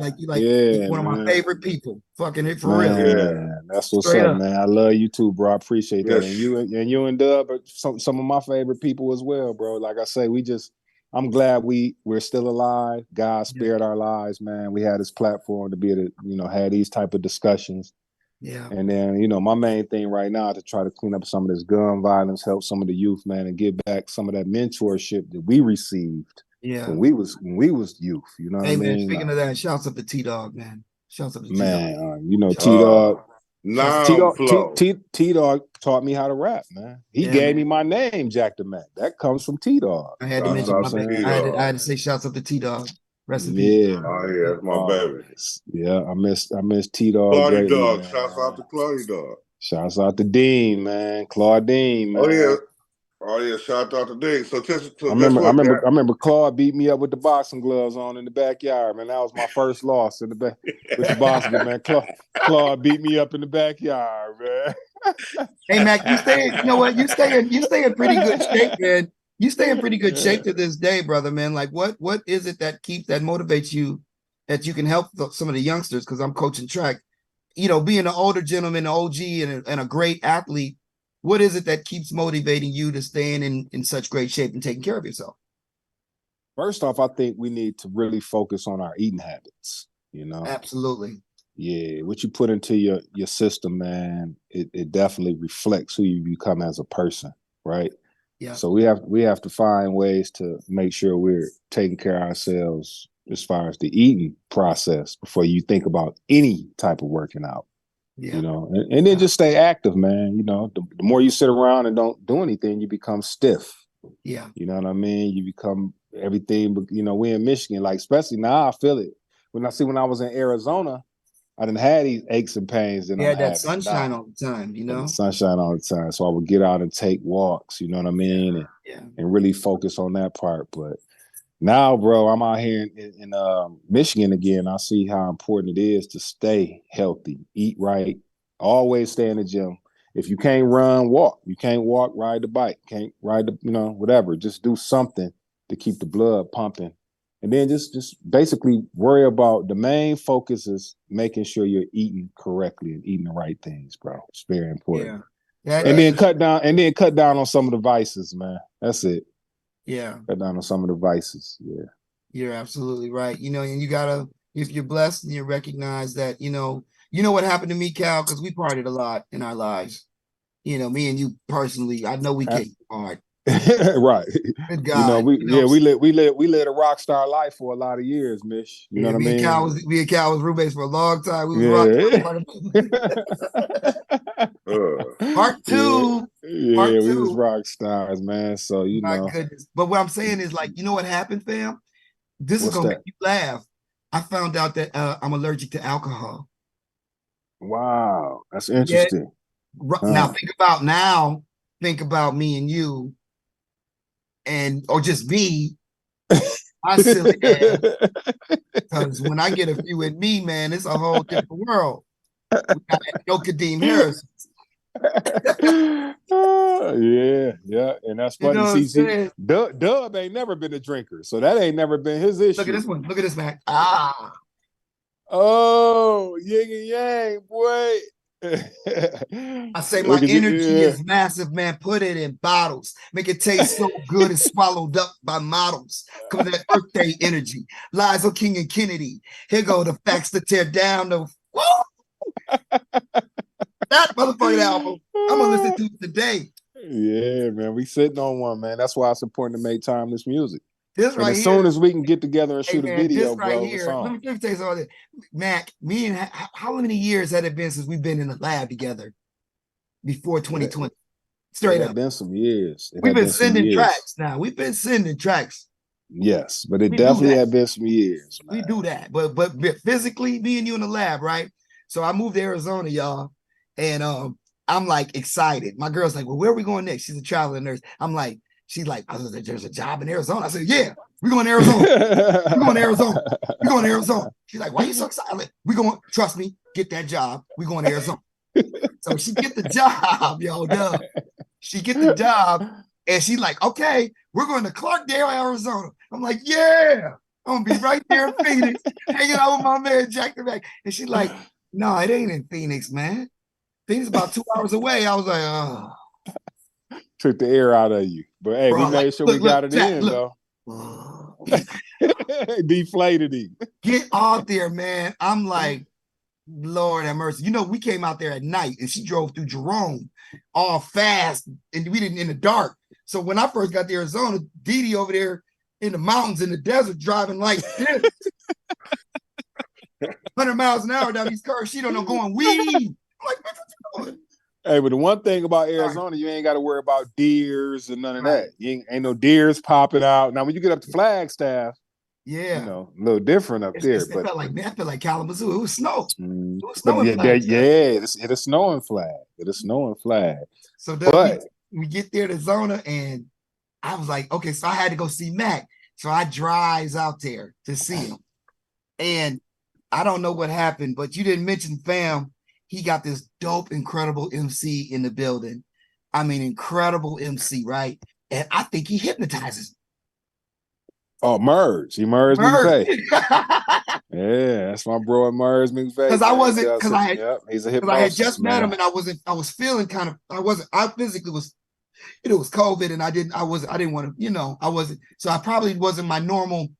Hey, what up, man? How you doing? It was a different time, man. As far as embracing people, it was different. When we met, I wasn't really like, my Mish. I was kind of like, hey, what's that, man? Like kind of chill. But I would tell you this, I think the brother hypnotized me because he got in the booth and started going crazy. I looked over at Miss. Miss was asleep, bro. Miss was locked in.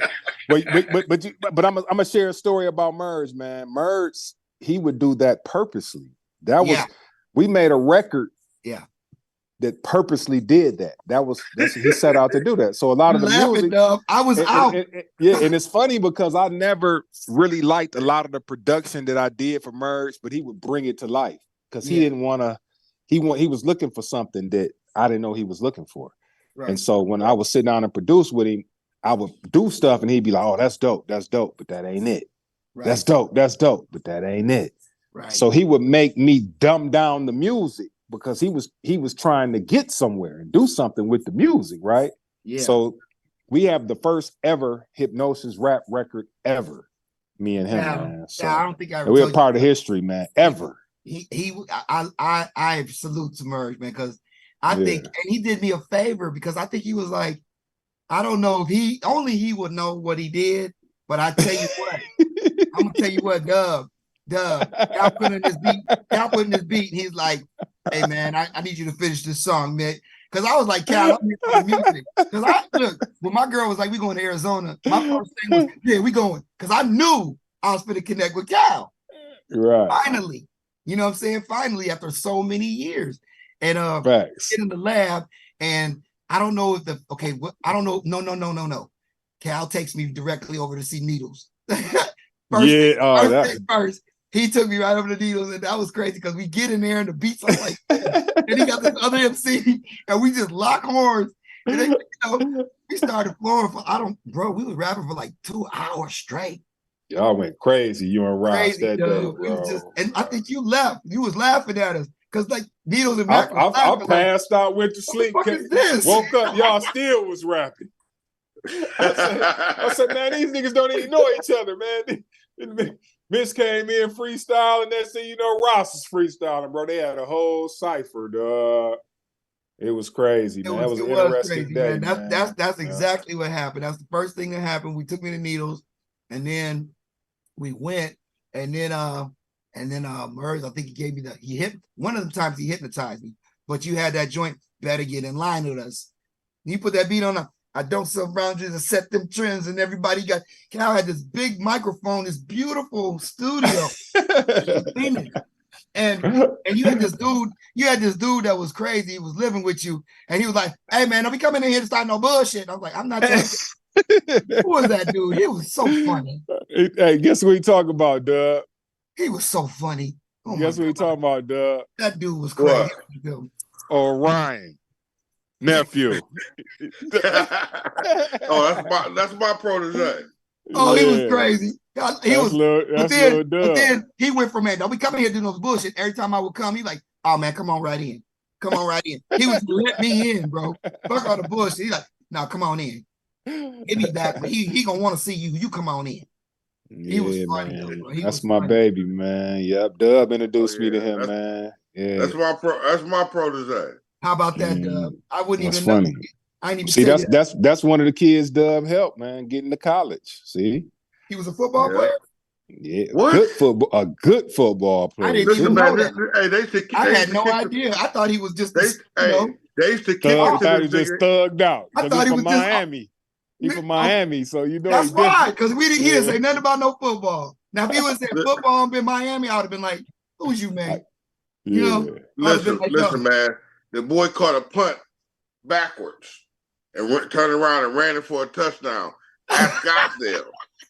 For real, and had it on tape. Hey, you still keeping contact with him? He was cool though. Nah, he was cool. He was such a good athlete. He went and played baseball after he quit playing football. He hadn't played baseball in years. He went and made the team. Damn. Yeah. Motherfuckers was laughing at him because he was going to baseball practice. he made the team. He really could play. But he made the team on there. Hey, he wasn't that's my dog. Hey, man, he was tough. He's a tough kid. What time is it out there with you, Cal? We in like what, quadruple overtime? Like I said. How long? What time is it, man? Oh yeah, it's 4:45, bro. Are you serious? Yeah, this is gonna be our longest show ever, so we gonna keep it like that. Just for the thing. You know what? I sent you to the link. Happy birthday to you, fam, and happy birthday to you, Dub. Happy birthday. You know, and happy birthday and shouts out to all the Scorpios out there, all the Tauruses out there, and all the Capricorns. You already know. No doubt. Yeah. You know what I'm saying? Already. I'm having a good. It's good to see you smiling, brother. This is this is great, man. And guess what, fam? This is great. Guess what? You know, we did it right now, but tomorrow and the next day and forever, we can watch it again and again, fam. Here we are. Yeah, bro. That's what's good. That's what's good about the time period that we're living in right now, man. They opened up the world to us, you know? Yeah. Hey, Jack, I got the trading card on that right there. Look in the water, but Miss Jess what you say in the water? Miss Jess just texted me. Man, shouts out to Miss Jess, man. I will. What that look like, Jack? Oh, that's Javante Davis. Who was that he knocking out? Boy, he's a one-hitter quitter, ain't he? Mark said knock him in the next week, baby. I got a trading card on that right there. Oh man. Hey, Dub, I lost a bet, man, messing with Dub. Oh my God. Y'all want to see something live in effect? Can I show you something, Mac? I lose a bet. What you talking about? Terrence Crawford, man. I told you.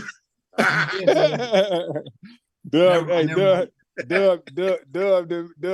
took my money, man, on the Terrence Crawford beat down, man. He did. Earl Spence let me down. Information on you right there. No, he kept telling me forever. You know, Dub watched a lot of boxing. You know what I mean? Yeah. He's like, nah, see Dub. Shouts out to Dub's Icon Sports. He can't whoop Terrence. I'm like, he gonna beat Terrence Crawford out. He's like, nah, I'm telling you, see Dub. Did I call you back and ask you what?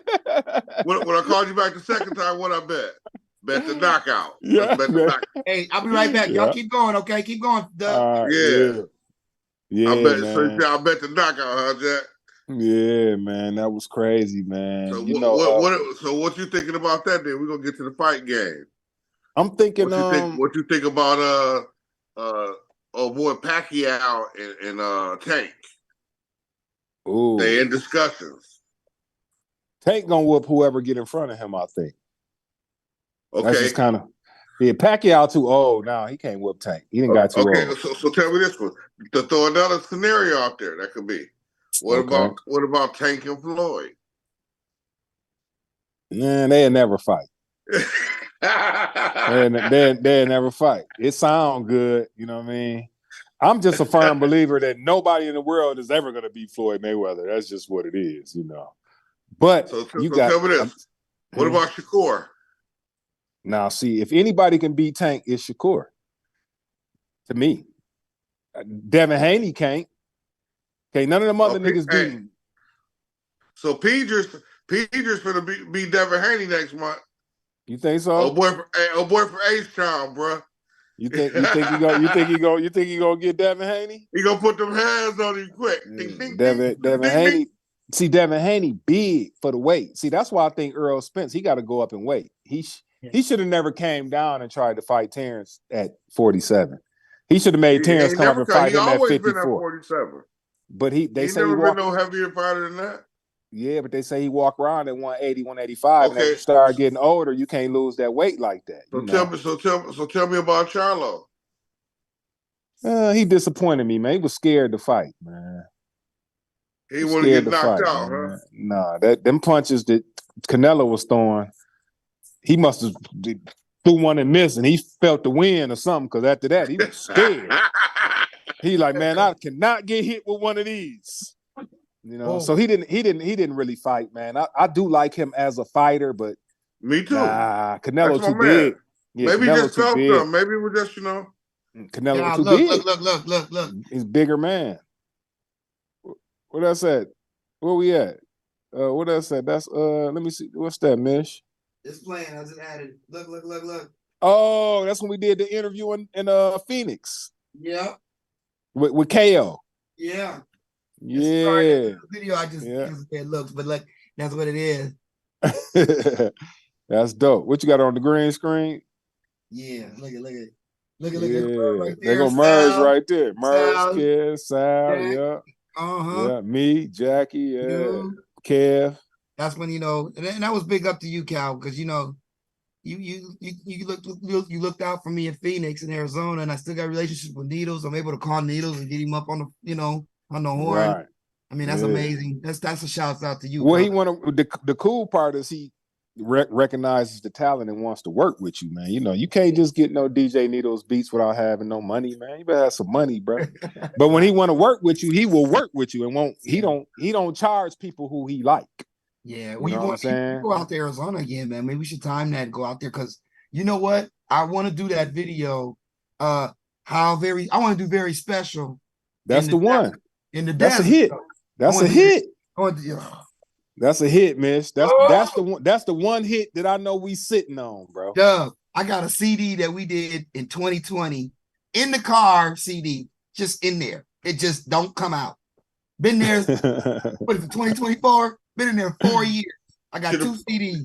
I got that CD, and I got Tone Jackson made a Richard Pryor tribute in 2015 back in the day, and I got it. Dope. He got some beats behind some Richard. What? Man, it's ridiculous. I'm the one that got it. Oh man, that's crazy, man. It's crazy. Shouts out to Tone Jackson, man. That's another one of my mentors, man. Come on now. I wanted to be a mad DJ at when I was saying his name on the show a lot, but you can't get around Kalamazoo culture without saying Tony Jackson. It's just not possible. Impossible. Impossible. It's impossible. Super legend. Got to give them their flowers while they're alive. Definitely got to get his flowers.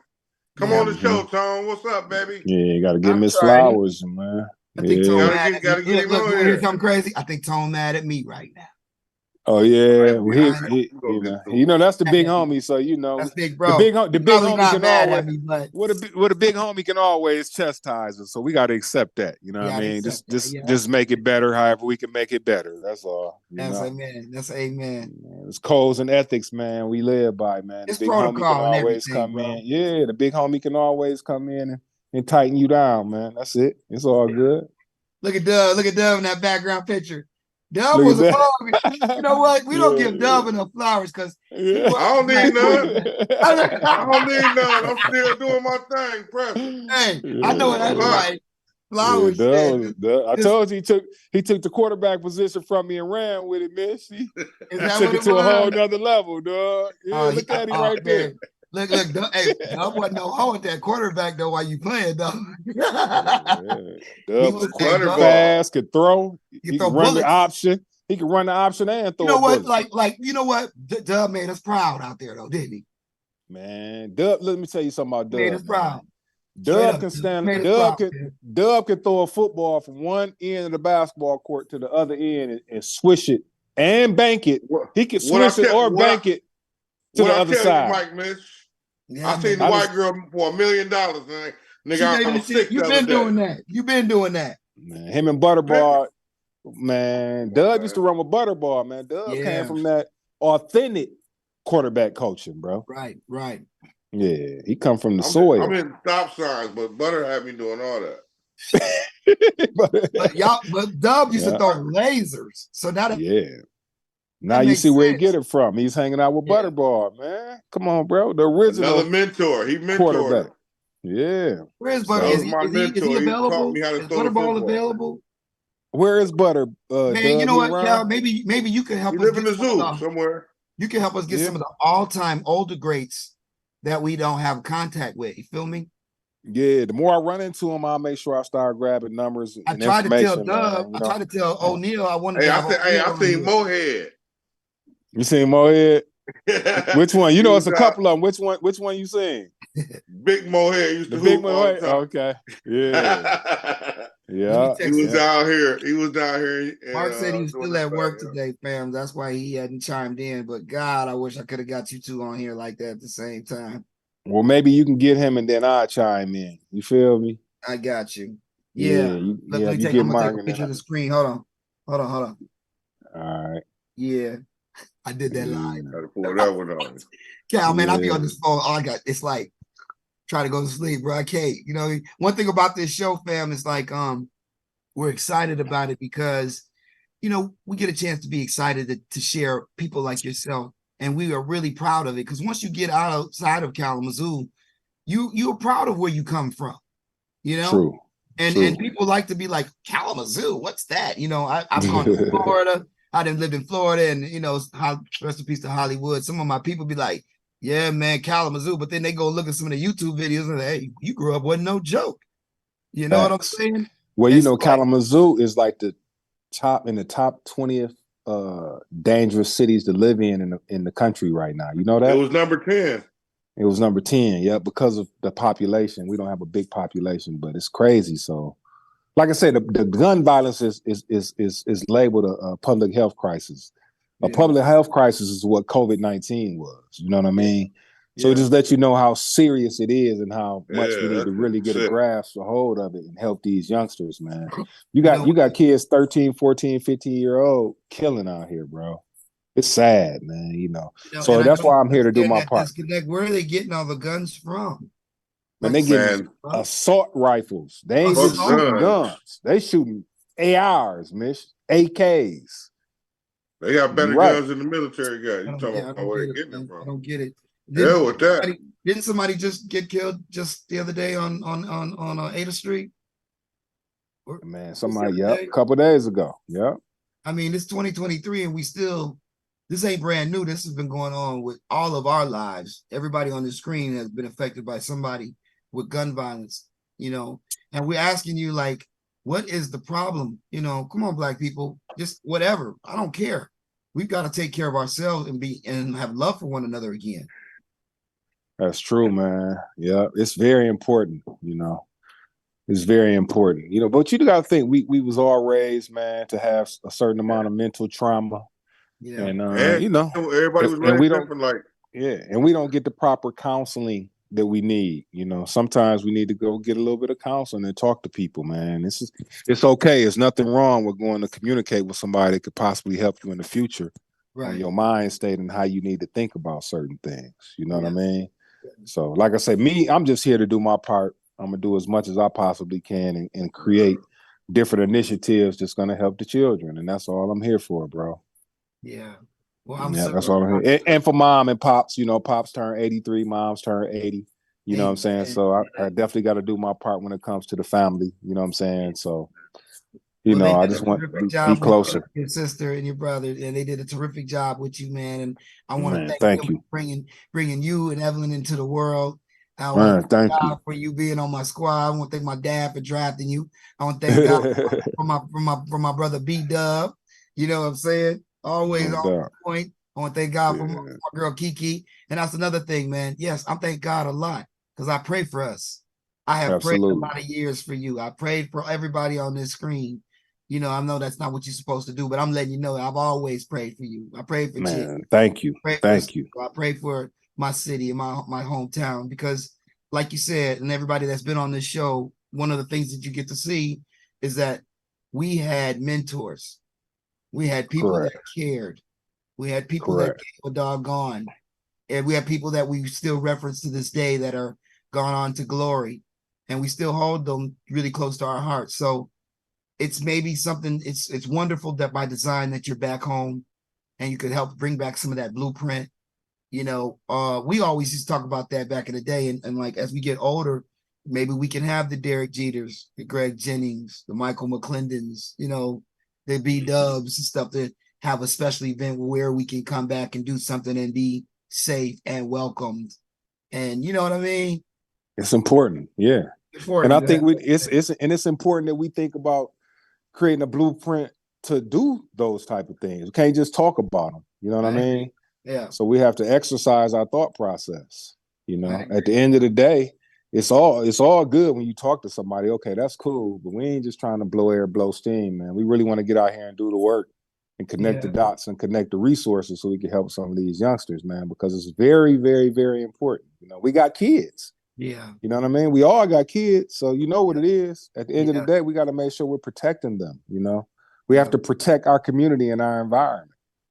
You know, all of that is important. So we just got to make sure we're doing the right things, man, and staying positive and keeping it in the road, fam. We got to keep it in the road. Absolutely, man. Don't sway too far left. Don't sway too far over the median, dog. Keep it in the road, fam. Right. Keep it in the road. I agree, brother, man. Well, look, I love you, bro. I'm really proud of you, General, of man, what you're doing. You, man, you know, thank you, man. I'm really proud of what you're doing. I want to thank you, Calvin, Jak Da Mak, for being on. I wish I could have a lot more guests. You know what I'm saying? But it's all good. You know, this wasn't supposed to be our day. Our day was Sunday, and then we got pushed to Wednesday. You know what I mean? I think the weekend we would have been able to connect the dots with more, you know, people. So it's all good. We got some stuff working on it. You'll be happy to be involved with that one. Yeah. No doubt. Yeah. So once y'all get some people on, I'll make sure I start chiming in, and you know, because I'm gonna be connected to anybody from the zoo that y'all bring on the podcast. So I'll come in and, you know what I mean, definitely give them their flowers, because I'm sure it's gonna be somebody of some type of greatly importance. So I'll just I'll make myself available, man. I'm proud of y'all, man. This is big. This is great. How could you be from the zoo and not like this type of shit? You know what I mean? Saying, man. Thank you, man. You were on the list right here from the beginning of its inception. You know what I'm saying? You know what I'm saying? Bro. I appreciate you, and I'm glad we got it in right today, man. And I'm so thankful, Calvin. You know what I mean? Man, I'm thankful for you, bro, man. You know it's a lot of years of friendship here, man, on this podcast right now, bro. A lot of years, man. Indeed. So you know what I mean? Like I say, thanks for having me, man. I'm glad y'all continue to be great. If anybody that want to know more about me, you can just Google Jak Da Mak, Google Calvin Winfield. It's all there, you know. That's one thing about now we living in the world and we ain't got to go to the library no more. Google is our library. Google it, baby. You know, just Google me, man. I'm on all platforms, man. Google me, send me a message. I'm a real dude. I reach back, reach out, I reach back. I ain't on no funny acting shit. We don't do that where we from. You know what I mean? It's Northside Cobb Street to the day I die. One of the best producers in the world, and I'm giving my man his flowers right now. You one of the best, fam. Thank you, fam. Mike. Thank you, bro. You know what I'm saying? Man, I wish I could be half as good as Tone and Mike is, man. But I appreciate the compliment, man. Straight up. You know what I'm saying? Yeah. I'm proud of you, man. Look. I used to be in there making beats. I remember I used to be in there making beats, and Cal, he's like, man, Mitch, I'm finna. He said it like right. I said, man, I'm finna start making these beats. Next thing you know, Cal had a board. You ever got that board? You ain't going out working. And then, bro, I mean, that's what we would do. We would like, man, you see, like that's what I really miss, man. Coming out that urbanite camp, y'all don't know about work until that was work. We be in there, work. We clocked in like it was a job. And so I brought that mentality to Michigan, and then Cal had the same mentality. So we would be in there, work. If we just think we had our own home studio back then, fam. Man, that's why I say the importance of DJ Needles, man, because he keeps an atmosphere like that. You know what I'm saying? All of his atmospheres are cut like that. So whenever you step into that Shark's tank, it's going to be some competition, and you got to be on your A game, man. So you definitely could feel it. Yeah, you could feel it, man. I didn't know where you was taking me. You was like, Cal was like, man, I'm gonna take you somewhere. Come with me, man. I didn't know where I was going. I'm like, damn, man, I just got here to kick it with you. Yeah, I'm gonna take you to one of the greats, man. DJ Needles, we call him the Abbott, man. He's one of the greats, man. And then you showed out, man. So like I say, I wanna I want to give you and Dub y'all flowers, man, for being positive black men, doing positive things. Dope MC, Miss, you a dope producer, dope MC, dope podcast host, as you can see. Dub, you've been inspirational with the kids, great football player, could play all sports. I grew up with you. I've been knowing Dub since I was 5 and he was 6, Miss, and I've been knowing you since I was about 12, 13. So it's a lot of years of history right here on this podcast, and I want to give you brothers y'all flowers as well, man, and keep doing what y'all do. Keep being great, man, and keep reaching out to the people, serving the community, man. It's a beautiful thing. Right on, man. Thank you, man. Thank you, man. All right, man. I love y'all, man. All right. Get that music jumping, Kiki. Dub, anything you want to say to Mac before you get up out of here, man? Oh, man, that's my boy. We come off the curb together. I like that from the soil in the background, fam. You I'm from the soil, and I'm older than him, so that's my love brother. Yeah, that nigga just got a baby face, man. Right. My man. Stressed about nothing. Hey, Cal, thank you for sending these pictures in, man. This is absolutely outstanding. Yeah, that's dope, man. That's how we're gonna break it down. History. Yeah, that's a lot of history in that picture. Down for now. Yeah, that's nice. Down with the pictures. Right on, man. I love you, brothers, man. Y'all take care of yourself and keep being great. All right, man. And whenever y'all need me, reach great out. job back there. Can we hear some music, baby? Hey, wait, before we go, Mac, tell everybody where you from, fam. Where you from, Jack? I'm from the zoo, baby. Yeah. Salute. Yeah. See you next time. We don't want to go, but we got to. See you next time on I'm from the Zoo. Yeah. Mac. Love, baby. Love. All right, boy. Yeah. I can't stress right now. No. Remix. I can't stress right now.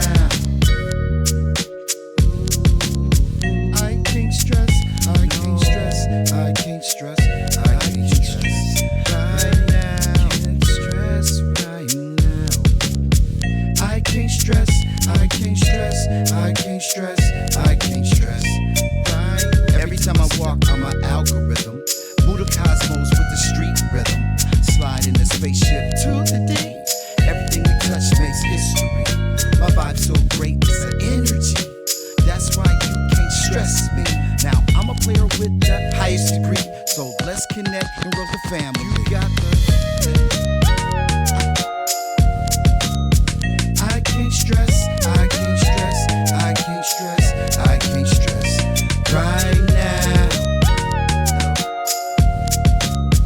I can't stress right now.